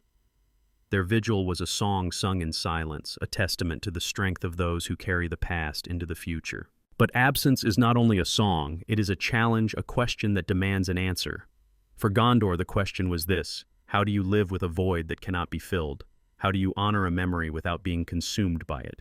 The stewards, burdened by the weight of rule, grappled with this question in their councils. Denethor II, a man of keen mind and iron will, was a steward unlike his forebears. He was not content to merely endure. He sought to understand, to master the shadow that threatened his realm. Yet his strength was also his weakness, for in his desire to know he turned to the Palantir of Minas Tirith, the seeing stone that had once been a gift of the Eldar. The Palantir was a dangerous tool, its visions twisted by Sauron's will. Denethor gazed into it, seeking knowledge of the enemy, but what he saw was shaped by the Dark Lord's malice, visions of Gondor's ruin of armies, marching from Minas Morgul of a tide that no wall could hold. These visions fed the echo of absence, amplifying the void left by Minas Ithil's fall. They whispered to Denethor's heart not of surrender, but of futility of a war that could not be won. He did not despair, not yet, but he began to doubt, and in his doubt the absence of hope grew louder. What is knowledge if not a blade that cuts both ways? Denethor's use of the Palantir was an act of courage, a refusal to turn away from the shadow. Yet it was also a step toward the abyss, a choice that deepened the echo of absence in his heart. He saw the strength of Minas Morgul, the endless armies of Mordor, and he began to believe that Gondor's light was too frail, its walls too thin. His counsels grew stern, his commands sharp, his trust in others diminished. He sent his sons Boromir and Faramir to lead the defense of Osgiliath and Ithilien, but he did so with a heavy heart, as if their efforts were a delay of the inevitable. The people of Gondor felt this shift, though they could not name it. In Minas Tirith the air grew heavier, the laughter in the streets quieter. The white tree, once a symbol of hope, seemed to wither under Denethor's gaze, its branches sagging as if burdened by his doubt. The rangers led by Faramir continued their watch, but their reports were met with grim silence, as if their sacrifices were no longer enough. The echo of absence was growing not only in the steward's heart, but in the soul of the nation, threatening to drown out the songs of defiance that had sustained them. Yet even in this darkening hour there were those who answered the echo with light. Faramir, the younger son of Denethor, was a man of quiet strength, a scholar as much as a warrior. He led the rangers of Ithilien with wisdom, not for glory, but for love of his people and his land. Unlike his father, Faramir did not seek to master the shadow. He sought to understand it, to find a way to live with its presence without surrendering to its despair. He walked the forests of Ithilien, listening to the whispers of the wind, reading the ancient texts of the Eldar, seeking the wisdom that might guide Gondor through the storm. Faramir's greatest gift was his ability to hear the echo of absence and to answer it with hope. He spoke to his men of the old days not as a lament, but as a reminder of what Gondor could be. He told tales of Minas Ithil not to mourn its loss, but to kindle a dream of its restoration. He planted seeds in the glades of Ithilien, not because he expected to see them grow, but because he believed in the future they might create. His actions were small, unheroic in the eyes of the world, but they were vital, like the first notes of a song that might yet rise. In Minas Tirith there were others who echoed Faramir's quiet defiance. The scholars in the libraries, poring over scrolls of lore, began to uncover fragments of prophecy, tales of a king who might return, of a light that might be rekindled. The healers in the houses of healing, tending to the wounded, wove songs of comfort, their voices a counterpoint to the Nazgul's cries. The children in the streets, playing beneath the white tree, laughed with a joy that defied the shadow, their innocence a reminder that life endured. These were the voices that answered the echo of absence, not with despair, but with the stubborn persistence of hope. What is hope, if not the courage to sing in the face of silence? The men and women of Gondor did not hope for victory, not yet, but for continuation, for a world where their children might know a lighter shadow. Their hope was not a fire, but a spark carried in the heart, passed from one to another, waiting for a moment to flare. It was the hope of Faramir, who saw the beauty of Ithilien even in its ruin, of the scholars who believed in the wisdom of the past, of the children who dreamed without fear. In the year 3018, the echo of absence grew louder still. Sauron's power was nearing its peak, and Minas Morgul became the heart of his assault. The Witch King led a great host across the Anduin, striking at Osgiliath with a force that shook the earth. Faramir and Boromir, leading the defense, fought with desperate courage, but the city could not hold. The eastern bank fell. The bridges were broken, and Gondor's forces retreated to Minas Tirith. The green glow of Minas Morgul seemed to pulse brighter, its malice spilling over the mountains, its shadow deeper than ever before. This defeat was a wound, but it was not the end. Faramir, wounded but unbroken, returned to Ithilien, leading his rangers in a guerrilla war against the enemy's scouts. Boromir, ever the warrior, rallied the men of Minas Tirith, his voice a clarion call against the despair that threatened to consume them. Denethor, though burdened by the Palantir's visions, did not yet surrender his will, holding Gondor together even as his hope waned. The echo of absence was loud, but it was not absolute. There were still voices to answer it, still hands to carry the spark. One moment in particular stands as a testament to this enduring spirit. In the autumn of 3018, Faramir, patrolling the Morgul road, encountered a stranger, a man from the north, cloaked in gray with eyes that held the weight of many years. This was Mithrandir, known to some as Gandalf, a wanderer who carried tidings of hope. He spoke to Faramir of ancient prophecies of a ring that might decide the fate of Middle-earth, of a king who might yet return. These words were not promises but possibilities, and they stirred something in Faramir's heart, a sense that the echo of absence might yet be answered, that the void left by Minas Ithil's fall might yet be filled. What is prophecy if not the echo of a future yet to be? Mithrandir's words were a spark, a reminder that the story was not over, that the light of Minas Ithil might still shine. Faramir did not know how or when or if this hope would come to pass, but he carried it with him, a quiet strength that sustained his vigil. He shared these words with his men, not as a command, but as a gift, a reason to continue their watch. And so we stand at the close of this 6th chapter on the banks of the Anduin, where the waters reflect the green glow of Minas Morgul, and the stars above whisper of hope. The echo of absence is loud, the shadow deep, but the voices of defiance endure. The tale is not finished. The song continues, its notes soft but persistent. Let us follow those notes through the glades of Ithilien and the hearts of Gondor's people to seek the next truth in this journey through shadow and light. What does it mean to hold faith in a world where the shadow seems to devour all certainty? Not the faith of blind devotion, nor the fleeting hope of a moment's courage, but the deep, trembling belief that the light endures even when it cannot be seen. Minas Morgul, once the radiant Minas Ithil, now festers in the poisoned valley of Imlad Morgul, its green glow a wound in the night, its presence a terror that gnaws at the soul of Gondor. It is no longer a city, but a mockery, a stronghold of despair that whispers of futility and fracture. Yet the story of its transformation is not merely one of loss or endurance. It is a meditation on the fracture of faith, on the choices that test the heart, and on the quiet, defiant will that seeks to mend what has been broken. Let us walk deeper into this shadowed tale, through the ruins of Osgiliath and the silent towers of Minas Tirith, to face the breaking of belief and to seek the truths that lie beyond it. The fall of Minas Ithil in 2002 of the Third Age was a wound that reshaped Gondor's destiny, a fracture that echoed through the centuries. The Witch King of Angmar, Sauron's chief servant, claimed the city, twisting its beauty into a grotesque parody, its light into a sickly venom. Minas Morgul became a weapon of despair, its malice seeping into the dreams of those who dwelt near its green glow, a constant challenge to Gondor's resolve. In the long years that followed, the men of Gondor endured not by reclaiming the lost city, but by watching, resisting, and grappling with the echoes of its absence.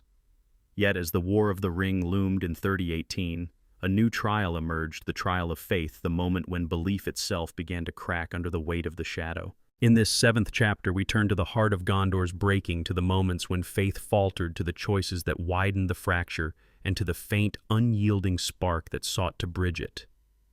For in the shadow of Minas Morgul, faith was not merely a comfort, it was a battle, a choice, a song that could either fade or rise anew. The year 3018 was a time of gathering darkness, a moment when the shadow of Minas Morgul seemed to swallow the stars. Sauron's power was at its zenith, his armies massing in Mordor, his will surging through the Nazgul who ruled the Morgul Valley. The Witch King's raids grew relentless, striking deep into Ithilien, burning the forests and scattering the rangers who guarded Gondor's eastern frontier. Osgiliath, already a ruin, fell to a great assault. Its eastern bank lost, its bridges broken. The green glow of Minas Morgul pulsed brighter, its malice spilling over the Ethel Duath, its presence a cold that no fire could warm. Gondor stood on the brink, its walls strong but its heart trembling, its faith tested as never before. What is faith if not the courage to believe in the unseen? For the men of Gondor, faith had been their anchor, the belief in the light of Númenor, in the legacy of Elendil, in the hope that a king might return to heal their wounds. This faith had sustained them through centuries of loss, through the fall of Minas Ithil and the ruin of Ithilien. Yet faith is not a shield that never bends. It is a flame that can flicker, a song that can falter. In the face of Minas Morgul's terror, the faith of Gondor began to fracture, not all at once, but in the quiet moments when doubt crept in, when the shadow seemed too great, when the light seemed too far gone. The steward Denethor II, who ruled in Minas Tirith, was the embodiment of this fracture. Denethor was a man of iron will, a scholar and a warrior whose love for Gondor burned fiercely. Yet his strength was also his undoing, for he sought to master the shadow through knowledge, gazing into the palantir of Minas Tirith to spy on the enemy. The seeing stone, twisted by Sauron's will, showed him half-truths, visions of Gondor's ruin, of armies marching from Minas Morgul, of a tide that no strength could hold. These visions fed the echo of absence, amplifying the void left by Minas Ithil's fall, and they began to crack the foundation of Denethor's faith. Denethor did not despair, not yet, but he began to doubt not the strength of his walls or the courage of his sons, but the possibility of hope itself. He saw the endless armies of Mordor, the unrelenting malice of Minas Morgul, and he began to believe that Gondor's light was too frail, its time too short. His counsels grew grim, his commands sharp, his trust in others eroded. He sent his son Boromir to lead the defense of Osgiliath and Faramir to hold the line in Ithilien, but he did so with a heart heavy with foreboding, as if their efforts were a defiance of fate rather than a path to victory. What is doubt if not the fracture through which faith begins to crumble? Denethor's doubt was not cowardice. It was the doubt of a man who had seen too much, who had carried the weight of a kingdom for too long. He loved Gondor, but his love was tinged with fear, a fear that the light he cherished would be extinguished, that the city he guarded would fall. This fear widened the fracture in his faith, turning his vigilance into obsession, his duty into a burden that threatened to break him. The people of Gondor felt this fracture, though they could not name it. In Minas Tirith, the streets grew quieter, the laughter in the markets softer. The white tree in the citadel, frail and faltering, seemed to mirror the steward's heart, its branches sagging under an unseen weight. The soldiers who manned the walls, who saw the green glow of Minas Morgul on the horizon, fought with courage, but their songs were fewer, their eyes haunted by the knowledge of what lay beyond the mountains. The rangers of Ithilien, led by Faramir, continued their silent war, striking from the shadows, but their numbers dwindled, their hearts heavy with the losses they had borne. This was not despair, not yet, but a thinning of faith, a slow erosion of the belief that had sustained Gondor through the centuries. The people did not abandon their watch, but their vigilance grew mechanical, a duty performed out of necessity rather than conviction. In the villages of Lossarnoch, farmers tilled their fields with bowed heads, their prayers softer, their hopes pinned to the safety of their homes rather than the restoration of a lost city. In the halls of Dol Amroth, lords spoke of alliances and defenses, but their words lacked the fire of old, as if the shadow had dulled their dreams. The rangers, those ghosts of Ithilien, felt the fracture most keenly. They fought in silence, their victories uncelebrated, their sacrifices unseen. Each ambush, each loss was a reminder of the enemy's strength, of the void left by Minas Ithil's fall. Some began to question, not openly, but in the quiet moments by the fire when the green glow seemed to pulse in their dreams. What are we fighting for, they wondered. A memory, a dream that will never be. These questions were not betrayal, but the natural weight of a vigil that seemed endless, a faith that was tested by the unrelenting presence of Minas Morgul. Yet even in this fracture, the rangers did not turn away. They carved the sign of the white tree into the oaks of Ithilien, a mark of their defiance, and they carried on, driven by a duty that was stronger than their doubt. Their faith was not in victory, but in the act of resistance itself, in the belief that their struggle mattered even if its end was unseen. What is duty, if not the choice to stand when faith falters? The rangers were men of the Dunedain, their blood mingled with the memory of Númenor, but they were also mortal, and mortality carries with it the burden of uncertainty. They fought for Gondor, for the people they loved, but they also fought for the light that Minas Ithil had been, a light that lingered in their hearts even as its absence echoed through their lives. In the midst of this fracture, there were voices that sought to mend the breaking faith. Faramir, the younger son of Denethor, was one such voice. Unlike his father, Faramir did not seek to master the shadow through knowledge or force. He sought to understand it, to find a way to live with its presence without surrendering to its despair. He led the rangers with wisdom, his heart open to the beauty of Ithilien, even in its ruin, his mind attuned to the wisdom of the elder days. He spoke to his men of the old days, not to mourn, but to kindle a dream of what might be. He listened to the tales of Mithrandir, the wanderer who spoke of prophecies and a king's return, and he carried those words like a spark, a light to guide his path. Faramir's faith was not blind. It was tempered by sorrow, tested by loss. He knew the terror of Minas Morgul, the weight of its malice, but he also knew the strength of Gondor's heart, the resilience of its people. He walked the glades of Ithilien, planting seeds in the earth, not because he expected to see them grow, but because he believed in the future they might create. He shared stories with his men, not of conquest, but of endurance, of a people who would not let their light die. His faith was a bridge, a way to span the fracture that threatened to divide Gondor's soul. In Minas Tirith, there were others who echoed Faramir's quiet defiance. The healers in the houses of healing wove songs of comfort, their voices a counterpoint to the Nazgul's cries. The scholars in the libraries uncovered fragments of prophecy, their scrolls a testament to the possibility of renewal. The children in the streets, playing beneath the white tree, laughed with a joy that defied the shadow, their innocence, a reminder that faith could be reborn. These were the voices that answered the fracture not with certainty, but with the stubborn persistence of hope. What is hope if not the courage to mend what is broken? The men and women of Gondor did not hope for triumph, not yet, but for continuation, for a world where their sacrifices might bear fruit. Their hope was not a blaze, but a glow carried in the heart, passed from one to another, waiting for a moment to shine. It was the hope of Faramir, who saw the light even in the shadow, of the healers who believed in healing, of the children who dreamed without fear. In early 3019, the fracture of faith reached its breaking point. The Witch King led a vast host from Minas Morgul, crossing the Anduin and laying siege to Minas Tirith. The armies of Mordor were like a tide, their banners black, their war engines cruel. The Nazgul circled above their cries, unraveling courage, their presence a cold that seeped into the heart. The green glow of Minas Morgul seemed to fill the sky, its malice a weight that pressed against the walls of the White City. Denethor, gazing into the Palantir, saw only ruin, his faith shattered by the visions of Sauron's power. He ordered the city's defense, but his commands were tinged with despair, his heart convinced that the end had come. Yet even in this darkest hour, the spark of faith endured. Faramir, wounded in the retreat from Osgiliath, lay in the houses of healing, his spirit unbroken, his hope a quiet light in the shadow. Boromir, though far from Gondor, carried the dream of his people to the Council of Elrond, seeking aid for his city. And Mithrandir, now revealed as Gandalf the White, rode to Minas Tirith's aid, his staff a beacon, his voice a call to defiance. The men of Gondor, though weary, manned the walls, their swords flashing in the twilight, their hearts stirred by the memory of the light they had lost. One moment in particular stands as a testament to this enduring faith. On the eve of the siege, as the armies of Mordor closed in, Gandalf walked the walls of Minas Tirith, speaking to the soldiers, his words simple but strong. He did not promise victory, but he reminded them of who they were, the heirs of Númenor, the guardians of the West, the keepers of a light that could not be extinguished. His voice was a spark, kindling the faith that had faltered, mending the fracture that had threatened to break them.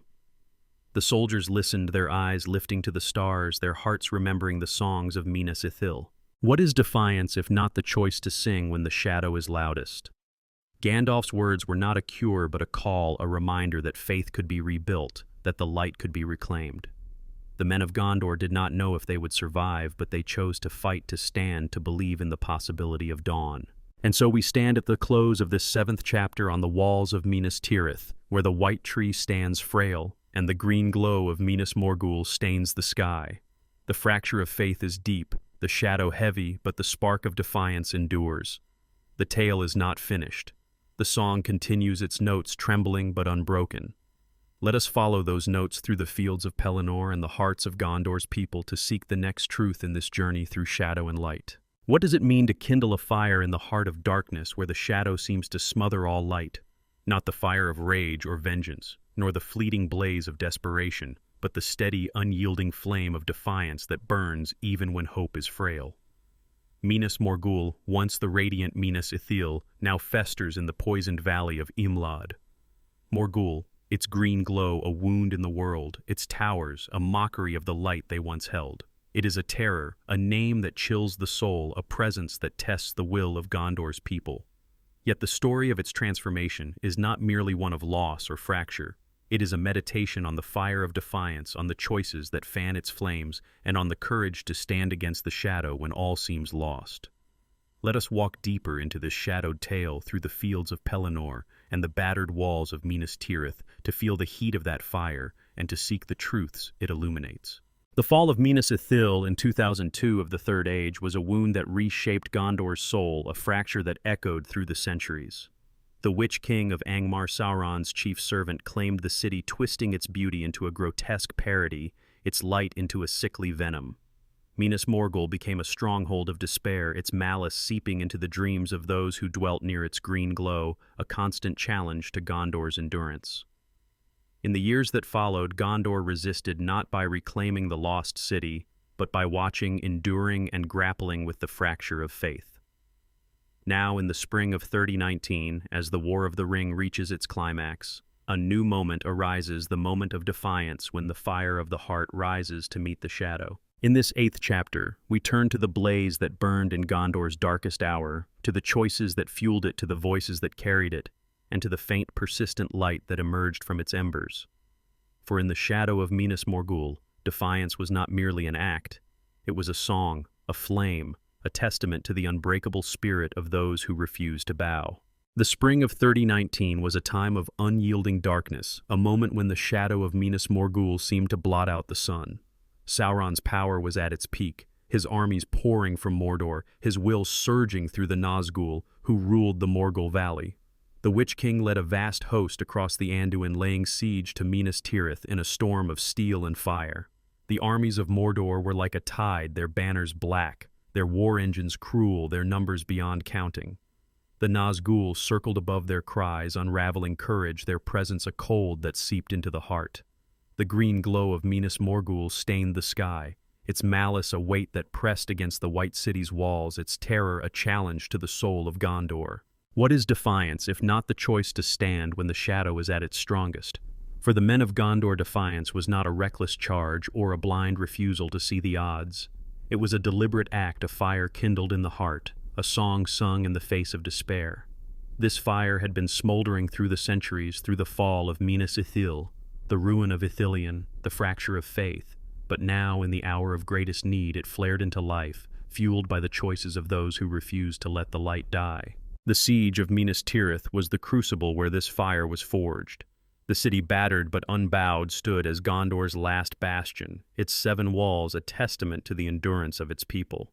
The steward Denethor II, whose faith had fractured under the weight of the Palantir's visions, sat in the high seat, his heart consumed by despair. He saw only ruin, only the endless armies of Mordor, and he believed that Gondor's time was done. Yet even as Denethor's fire dimmed, others rose to carry the flame, their defiance a beacon in the gathering dark. Gandalf the White, who had come to Minas Tirith's aid, was the spark that kindled this defiance. He walked the walls, his staff glowing, his voice steady, speaking to the soldiers, not of victory but of purpose. "You are the heirs of Numenor," he told them, the keepers of a light that cannot be extinguished. "Stand now, not for glory, but for those who come after." His words were simple, but they struck deep, fanning the embers of faith that had nearly gone cold. The soldiers listened, their eyes lifting from the green glow of Minas Morgul to the stars above their hearts, remembering the songs of Minas Ithil. What is courage if not the fire that burns when fear is strongest? The men of Minas Tirith were weary, their numbers few, their city surrounded, but they chose to stand. They manned the walls, their swords flashing in the twilight, their voices rising in defiance of the Nazgul's cries. They repaired the breaches, hauled stones to the catapults, and held the gates against the battering rams of Mordor. Their defiance was not born of certainty, but of will, of a refusal to let the shadow have the final word. In the fields of Pelennor, beyond the city's walls, the fire of defiance burned even brighter. The rangers of Ithilien, led by Faramir, had retreated from Osgiliath, wounded but unbroken. Though Faramir lay in the houses of healing, his spirit inspired his men who harried the enemy's flanks, striking from the shadows with arrows and stealth. Their numbers were small, their victories fleeting, but each act was a spark, a reminder that Gondor's heart still beat.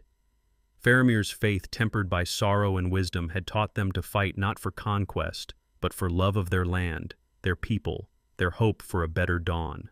As the siege tightened, a new light appeared on the horizon, the horns of Rohan sounding in the morning. Theoden, king of the Rohirrim, had answered Gondor's call, leading his riders across the plains to break the siege.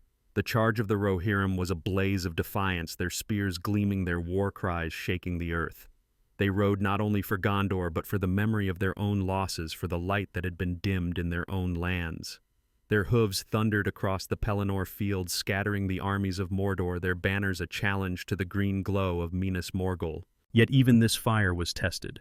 The Witch King himself rode forth, his presence a wound in the world, his mace a harbinger of despair. Theoden fell, struck down by the Nazgul's malice, and for a moment the fire of defiance seemed to falter. The Rohirrim wavered, their ranks breaking under the weight of fear. But in that moment a new voice rose, Eowyn, shield maiden of Rohan, who stood over her fallen king. With Merry, a hobbit far from home, she faced the Witch King, her sword flashing, her heart aflame with a defiance that burned brighter than fear. "I am no man," she declared, and with those words she struck, slaying the Lord of the Nazgul, shattering his terror and rekindling the fire of those who watched. What is sacrifice if not the fuel that feeds the fire of defiance? Eowyn's stand was not for glory, but for love, for duty, for the hope that others might live.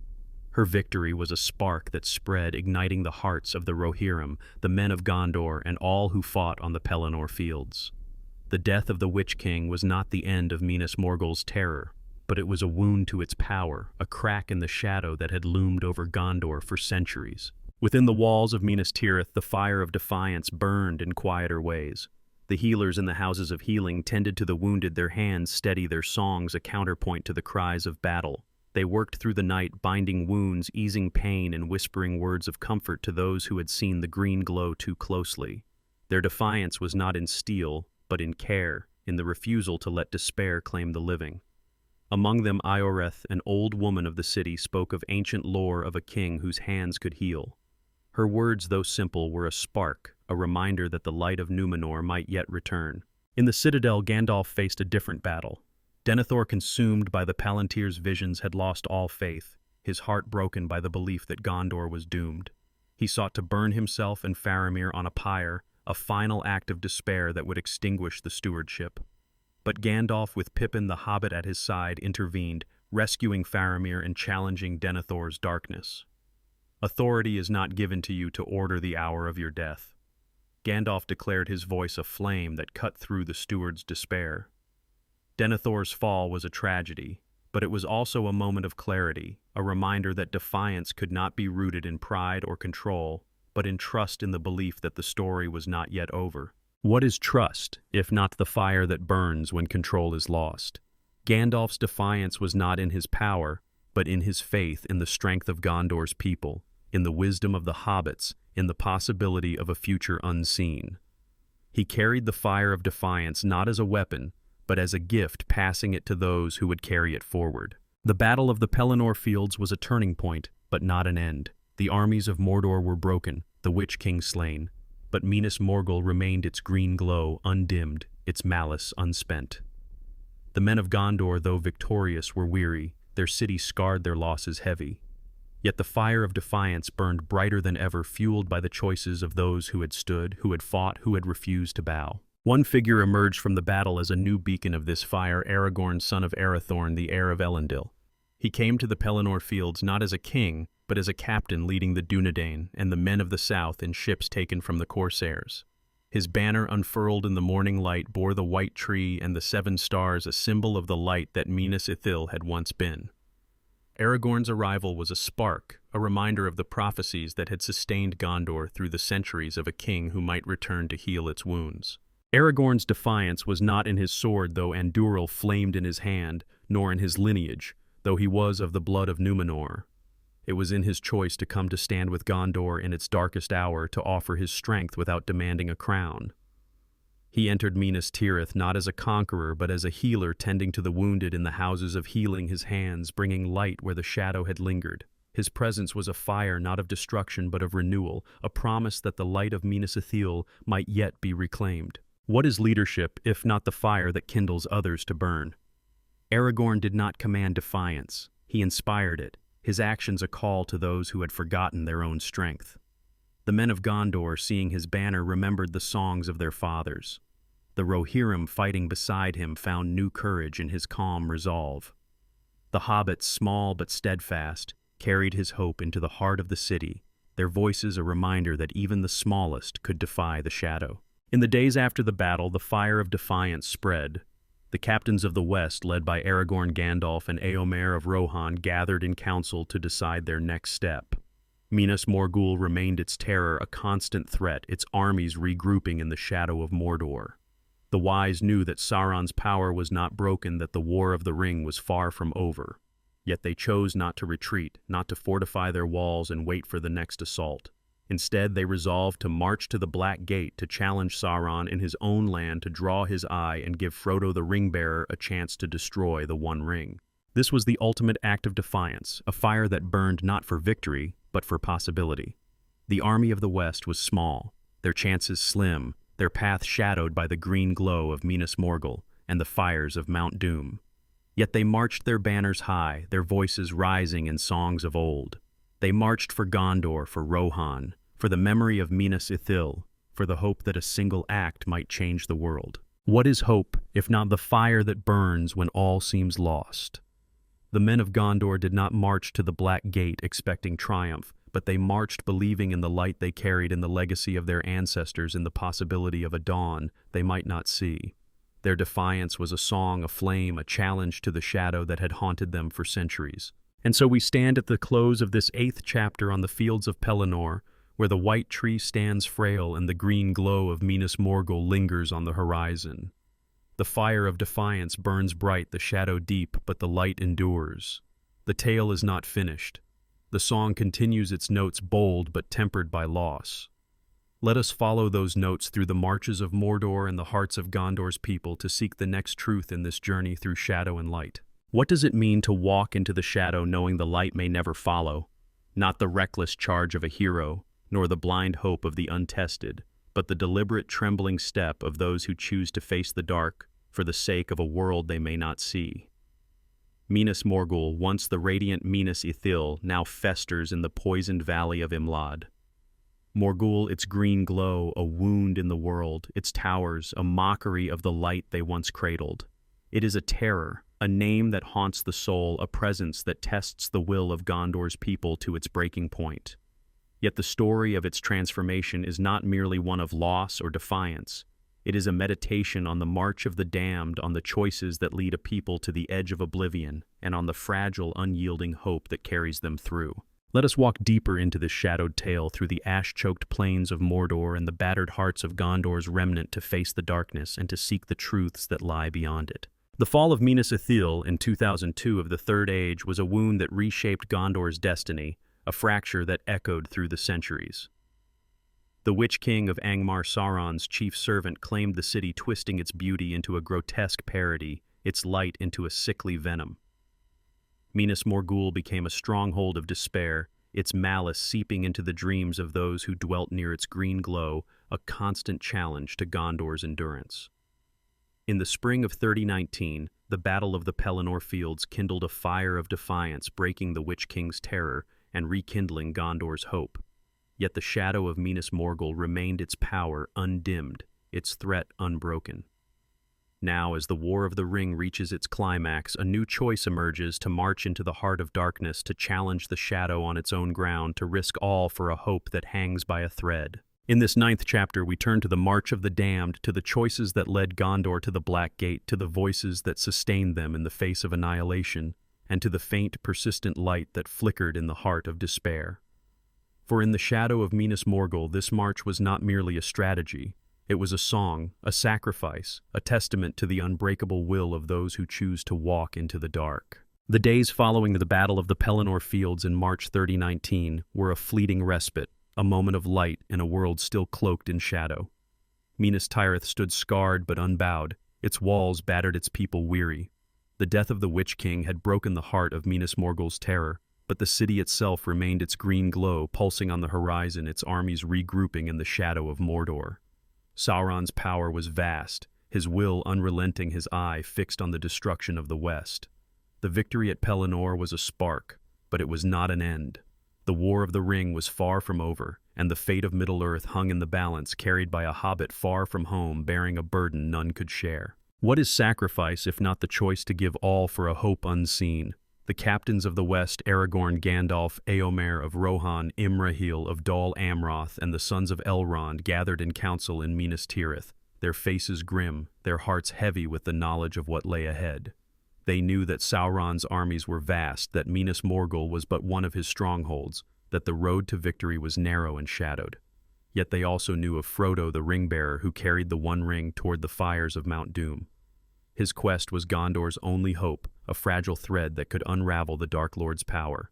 But Frodo was alone, his path hidden, his success uncertain.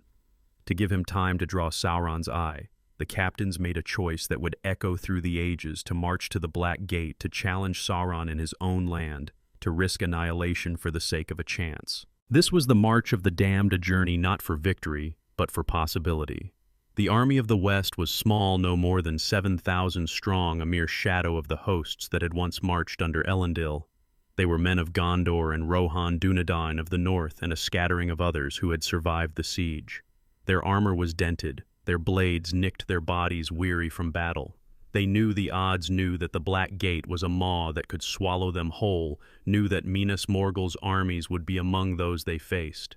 Yet they chose to march their banners high, their voices rising in songs of old. They marched for Frodo, for Gondor, for the memory of Minas Ithil, for the hope that a single act might change the world. What is hope, if not the courage to walk into the dark with eyes open? The men of the West did not march expecting triumph. They marched believing in the light they carried, in the legacy of their ancestors, in the possibility of a dawn they might not live to see. Their hope was not a blaze, but a glow, a spark carried in the heart, passed from one to another, burning brighter with each step toward the shadow. The march to the Black Gate was a journey through a land of ash and ruin. The army of the West left Minas Tirith under a sky heavy with clouds, the green glow of Minas Morgul fading behind them as they crossed the Anduin and entered the desolation of Mordor's borders. The road was littered with the bones of ancient battles, the air thick with the stench of sulfur, the ground cracked and barren. The Ephel-Dueth loomed to their right, their peaks jagged, their shadows long. Somewhere in that range, Frodo and Sam struggled toward their goal, unseen, unknown, their fate a mystery to those who marched to aid them. The men of Gondor felt the weight of this journey in their bones. They were the heirs of Numenor, the keepers of a light that had once shone in Minas Ithil, but now they walked through a land where light seemed a stranger. The green glow of Morgul was behind them, but its malice lingered in their dreams, its whispers of despair a constant companion. The rangers of Ithilien, who had fought in the shadows of that valley, marched among them, their eyes haunted but resolute, their hearts carrying the memory of the white tree they had carved into the stones. The soldiers of Minas Tirith, who had held the walls against the Witch King's host, carried their scars with pride, their swords ready, their voices steady. Aragorn led the march, his banner of the white tree and 7 stars unfurled in the wind. He was no king yet, but a captain. His face weathered, his eyes carrying the weight of centuries. He walked among the men, speaking to them not of glory, but of purpose, reminding them of the light they fought for. "We are the sons of Elendil," he said, "and though the shadow is great, it cannot quench the fire of our hearts." His words were a spark fanning the flame of defiance that had burned on the Pelennor fields, kindling a resolve that carried them forward. Gandalf, riding beside him, was a light in the gloom, his staff glowing faintly, his voice a steady counterpoint to the whispers of despair. He spoke of the elder days of the valor who had shaped the world, of the hope that endured even in the darkest hours. His presence was a reminder that the march was not madness, but a calculated act, a sacrifice to give Frodo time. The hobbits Pippin and Merry marched among the host, their small forms a symbol of the unexpected strength that could tip the scales. Their laughter, though rare, was a defiance of the shadow, a reminder that even the smallest could carry the light. What is strength, if not the will to carry on when the world is ash? The army of the West was small, their numbers dwarfed by the hosts of Mordor, but their strength was not in steel, but in spirit, in the fire that burned in their hearts, in the choice to march when retreat was easier. They were the damned, not because they were cursed, but because they had chosen a path that offered no promise of return, a path lit only by the hope they carried within. As they neared the Black Gate, the shadow deepened. The Morannon, the great gate of Mordor, loomed before them, its towers of iron and stone, a challenge to the sky, its gates sealed with a malice that seemed to pulse with Sauron's will. Beyond it lay the fires of Mount Doom, where Frodo's fate would be decided. But between the army and that hope stood the armies of Mordor, tens of thousands strong, their ranks filled with orcs, trolls, and men from the east and south. Minas Morgul's forces were among them, their banners black, their blades cruel, their presence a reminder of the terror that had haunted Gondor for centuries. The army of the west formed ranks before the gate, their numbers pitiful against the host that faced them. Aragorn stood at their head, his sword, Andúril gleaming, his voice rising in a challenge to the shadow. "Let the Lord of the Black Land come forth," he cried, his words a spark that burned through the gloom. Gandalf stood beside him, his staff raised, his eyes fixed on the gate. The men of Gondor and Rohan gripped their weapons, their hearts pounding, their faith tested by the sight of the enemy's might. The gate opened, and the mouth of Sauron rode forth, a figure cloaked in malice, his words dripping with scorn.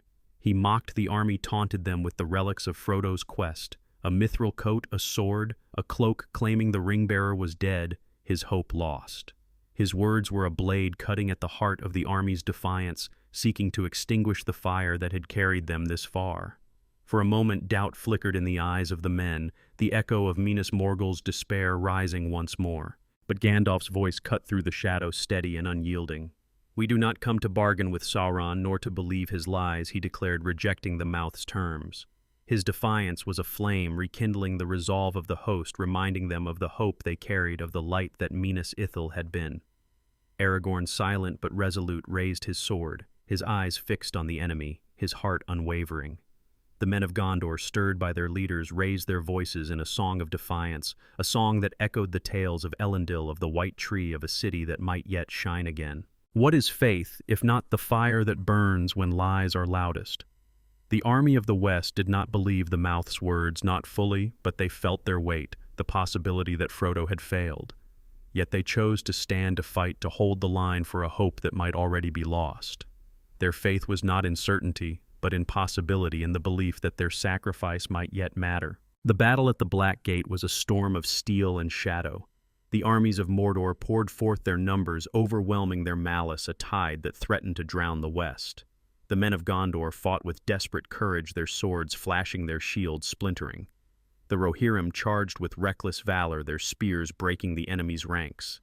The Dunedain, led by Aragorn, held the center, their blades a wall against the onslaught. Pippin and Merry, small but fierce, fought among the host, their hearts carrying the light of the Shire, their courage a spark that burned through the gloom.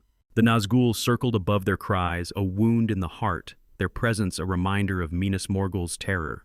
The green glow was gone, hidden by the ash of Mordor, but its malice lived in the enemy's ranks, in the black banners that bore the sigils of sorcery. The army of the West was surrounded, their ranks thinning, their hope fading with each fallen comrade. The shadow seemed to close, and the weight of despair heavier than ever before. Yet even in this darkest hour, the fire of defiance burned. Aragorn fought at the forefront, his sword aflame, his voice a call to those who faltered. For Frodo, he cried, his words a reminder of the hope they carried, of the hobbit who might yet succeed. Gandalf, wielding the light of his staff, drove back the Nazgûl, his presence a challenge to the shadow. The men of Gondor, though bloodied, held their ground, their songs rising above the din of battle, their hearts refusing to break. In the midst of the chaos, a miracle occurred. Far away in the heart of Mount Doom, Frodo and Sam completed their quest. The One Ring was destroyed. Sauron's power, broken, his will shattered. The towers of Barad-dûr crumbled. The Nazgûl fell from the sky, and the armies of Mordor fled in disarray. The Black Gate shook, its malice undone, its shadow lifted. The army of the West, battered but unbroken, stood in awe as the earth trembled, the sky cleared, and the weight of centuries fell away. What is redemption, if not the light that shines when the shadow breaks? The destruction of the ring was not the work of the army, but their march had made it possible. Their sacrifice had given Frodo time. They were the damned no longer, but the redeemed, their defiance a bridge to a new dawn. The green glow of Minas Morgul, though still present, was no longer a terror. It was a relic, a shadow without a master, a city that might yet be reclaimed. In the aftermath of the battle, the army of the West stood on the plains of Mordor, their hearts heavy with loss, their eyes lifted to a sky that was for the first time in centuries free of shadow. Aragorn, now revealed as the heir of Elendil, walked among the men, his voice soft, his words a balm to their wounds. "You have given all," he said, "and in your giving you have saved the world." His presence was a light, a reminder that the march had not been in vain, that the light of Minas Ithil might yet shine again. Gandalf, weary but radiant, spoke of the hobbits, of Frodo and Sam, whose courage had turned the tide. The men of Gondor listened, their hearts stirred by the tale of two small figures who had carried the weight of the world. The rangers of Ithilien, who had fought in the shadows of Minas Morgul, wept for their brothers lost, but also for the hope that had been won. The Rohirrim, their ranks thinned, sang of Theoden and Éowyn, their voices a tribute to the fire that had burned on the Pelennor fields. The March of the Damned had become a march of redemption, a journey from the shadow of Minas Morgul to the light of a new age. The men of Gondor did not know what lay ahead, but they knew that their sacrifice had mattered, that their defiance had changed the world. They carried the memory of Minas Ithil not as a wound, but as a dream, a vision of a city that might one day bloom again under the moon. What is legacy, if not the light passed from one age to the next? The men of the West, who had marched to the Black Gate, left behind a legacy of defiance, of hope, of a world made possible by their willingness to walk into the dark. Their story was not one of triumph, but of endurance, of a fire that burned through the shadow, of a song that rose above the silence. And so we stand at the close of this 9th chapter on the plains of Mordor, where the Black Gate lies broken, and the green glow of Minas Morgul fades into memory. The march of the damned is over. The light endures, but the tale is not finished.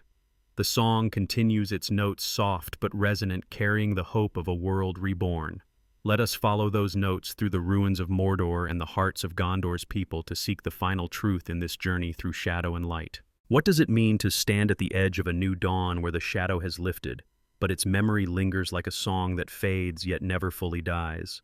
Not the triumph of a conqueror, nor the certainty of a tale neatly ended, but the quiet, trembling moment when a people must reckon with what has been lost and what may yet be reclaimed. Minas Morgul, once the radiant Minas Ithil, stands in the poisoned valley of Imlad Morgul, its green glow dimmed, its towers silent, its terror broken, but not yet healed. It is no longer a stronghold of despair, but a relic, a wound that whispers of the past and challenges the future. Yet the story of its transformation is not merely one of battles won or shadows vanquished.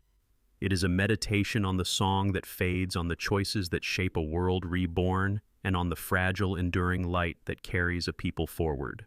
Let us walk the final steps of this shadowed tale through the ruins of Mordor and the healing heart of Gondor, to listen to the fading song and to seek the truths it leaves behind. The fall of Minas Ithil in 2002 of the Third Age was a wound that reshaped Gondor's soul, a fracture that echoed through centuries of loss, fear, and defiance. The Witch King of Angmar claimed the city, twisting its beauty into a grotesque parody, its light into a sickly venom. Minas Morgul became a terror, its malice seeping into the dreams of Gondor's people, its green glow a constant challenge to their endurance. In the spring of 3019, the War of the Ring reached its climax. The Battle of the Pelennor Fields broke the Witch King's power, and the march to the Black Gate gave Frodo the chance to destroy the One Ring.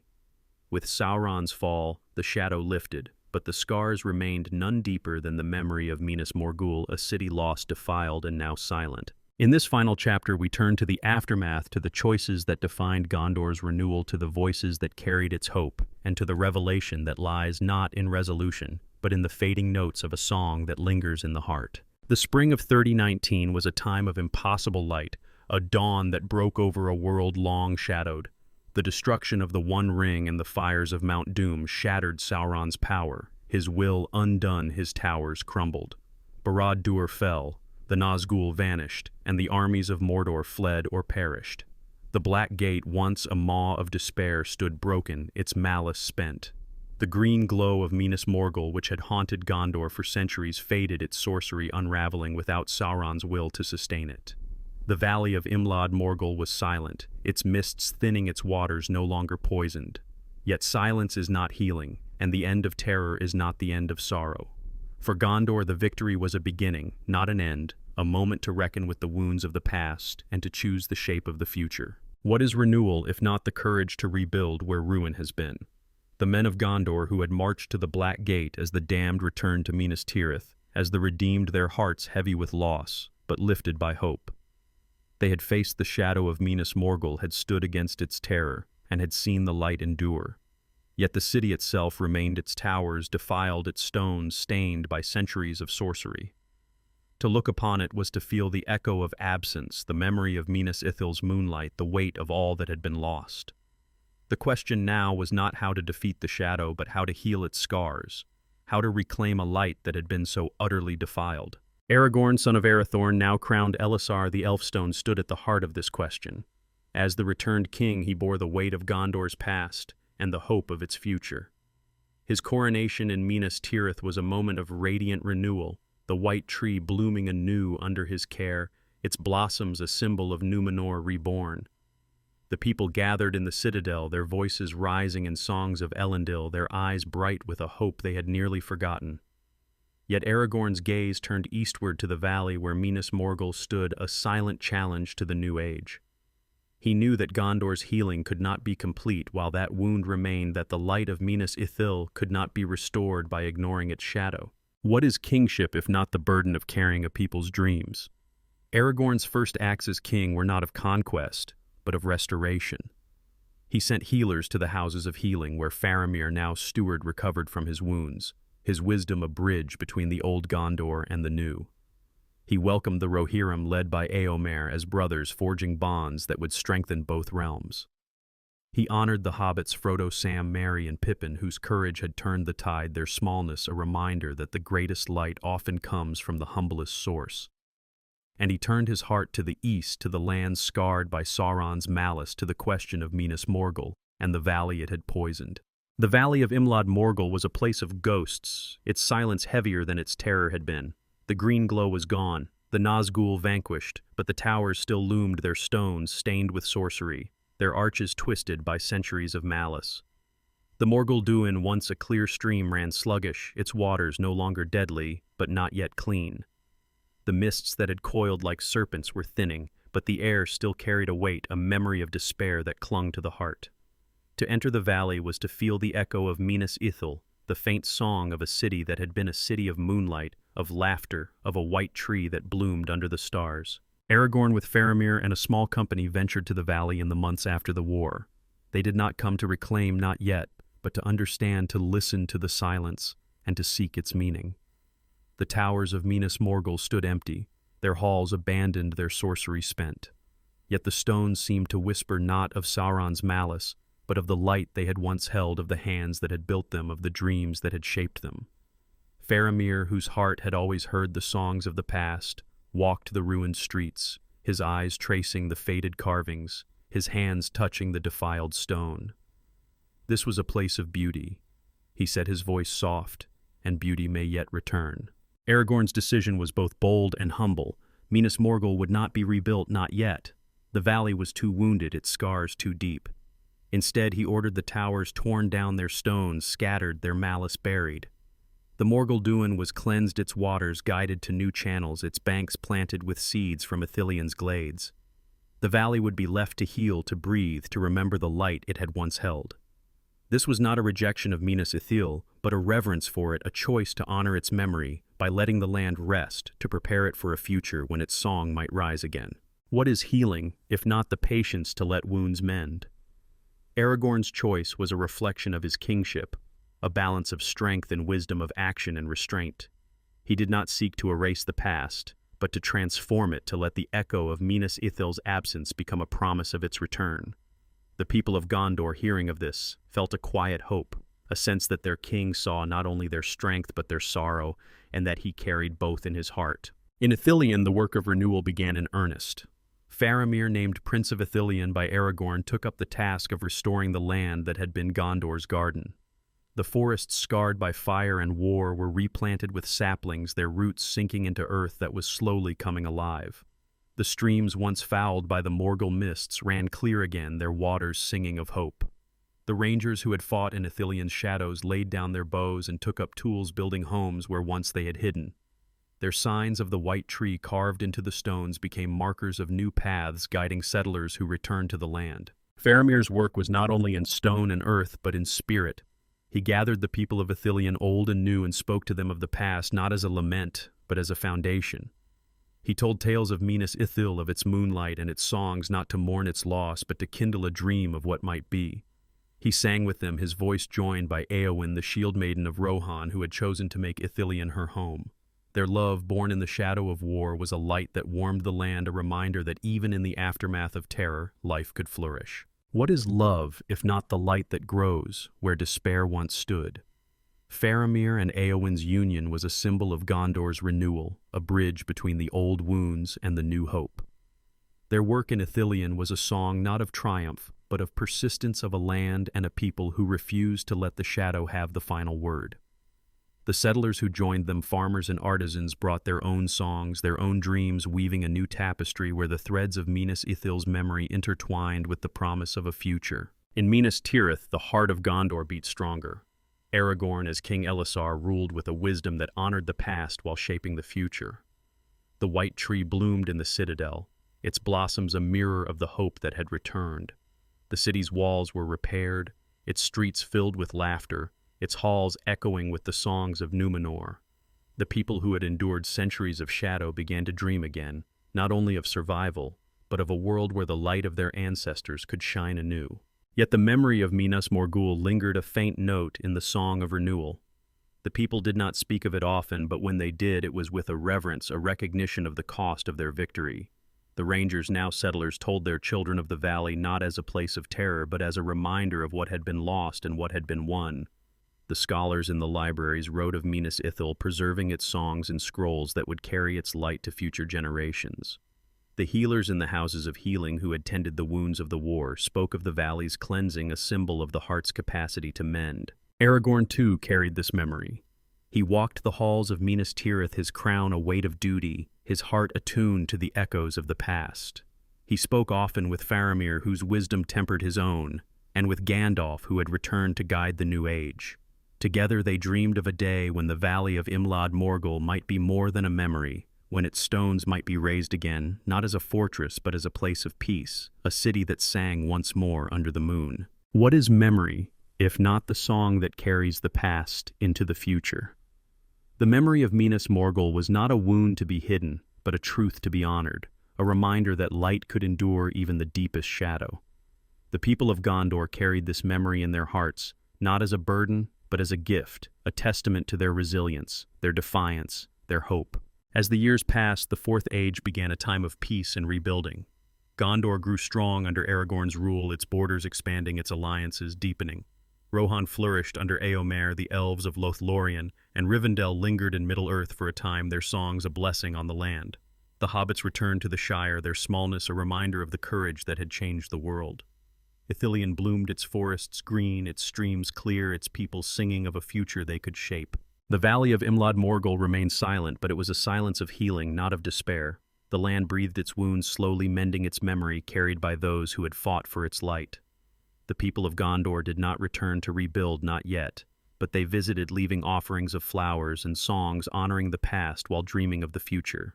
The valley became a place of pilgrimage, not for sorrow but for gratitude, a reminder that even the deepest wounds could give way to light. One moment years after the war stands as a testament to this fading song. Aragorn, now an old king, walked the valley with Faramir, their steps slow, their voices soft. They stood where the towers of Minas Morgul had once loomed, now a field of grass and wildflowers, the Morgulduins singing gently beside them. "This was Minas Ithil," Aragorn said, his eyes distant, "and its light is not gone." Faramir nodded, his hand resting on a sapling they had planted, a descendant of the white tree. "It will bloom again," he said, "when the time is right." Their words were not a promise but a revelation, a recognition that the light of Minas Ithil had never truly died. It lived in the hearts of Gondor's people, in the songs they sang, in the choices they made, in the hope they carried forward. The valley was no longer a terror, but a memory, a song that faded but never vanished, a light that waited for its moment to shine. What is revelation if not the truth that dawns when the song fades? The story of Minas Morgul was not one of triumph or resolution, but of endurance of a people who faced the shadow and chose the light, not because they were certain, but because they believed. Their revelation was not in the rebuilding of a city, but in the rebuilding of a spirit, in the knowledge that even the deepest darkness could not quench the light they carried. And so we stand at the close of this final chapter in the valley of Minas Morgul, where the wildflowers bloom and the stars shine clear. The song of Minas Morgul fades, its notes soft but eternal, carrying the memory of a city, a terror, a hope. The tale is not finished, for no tale truly ends. It lingers in the hearts of those who hear it, in the choices they make, in the light they carry forward. Let us leave the valley now, not with answers, but with questions, with a song that fades into memory, and with a light that will never die.